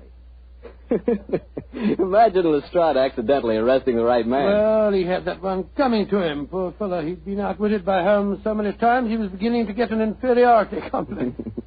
What about Miss Irvin? How did she take it when her boyfriend Binion is proved guilty? Well, when she realized that her sweetheart had actually murdered her father, as they say in the penny thrillers, her love turned to hate. But at first, she took it pretty bad. I can imagine so. Mr. Bartell, my boy, that's one of the disadvantages of being a detective. When you bring the guilty to justice, you very often cause the innocent to suffer too. Believe me, never become a detective. Stick to being a wine expert. You calling me a wine expert? Now, wait a minute, Doctor. All I know about wine is that it either tastes good or it doesn't. And I know that Petri wine always does taste good. And I know why, too. It's because the Petri family has been making wine for generations. The art of turning luscious, sun-ripened grapes into fragrant, delicious wine is their heritage. A heritage handed down within the Petri family from father to son, from father to son. What particular type wine you prefer is, of course, a matter of your personal taste. But let me assure you of this. Whatever type wine you desire, for any occasion, you can depend on any wine that bears the Petri label. Petri took time to bring you good wine. And today, that name Petri is the proudest name in the long history of America's wine. Well, Dr. Watson, what new Sherlock Holmes adventure are you planning to tell us next week? Next week, Mr. Bartell, now let me see, next week, I'm going to tell you a strange story that took place in one of the smaller states of Middle Europe. It concerns a young prince, a most unusual concert, and a beautiful contralto who sang 2 days after we'd seen her die at the hands of the firing squad. I call the story The Haunting of Sherlock Holmes. Doctor, that's one I've got to listen to. Yes, Mr. Bartell. And everyone should also listen to what Secretary of Agriculture Anderson says about saving used kitchen fat. We've all got to keep turning in every bit of used fat. Take it to your meat dealer. The shortage of fat is worse now than ever it was. And unless we help, and we all help, we'll all be faced with a serious shortage of soap. Yes, and a serious shortage of paint, lubricating oils, drugs, and many other things that require fats in their manufacture. It's up to us. Keep turning in every bit of used kitchen fat. Tonight's Sherlock Holmes adventure was written by Dennis Green and Anthony Boucher and was suggested by an incident in Sir Arthur Conan Doyle's story, The Musgrove Ritual. Music is by Dean Faulksler. Mr. Rathbone appears through the courtesy of Metro-Goldwyn-Mayer, and Mr. Bruce through the courtesy of Universal Pictures, where they are now starring in the Sherlock Holmes series.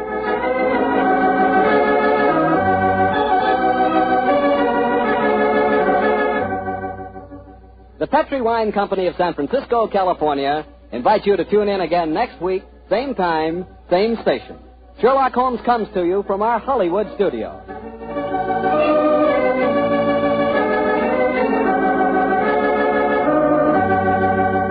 This is Harry Bartell saying goodnight for the Petri family.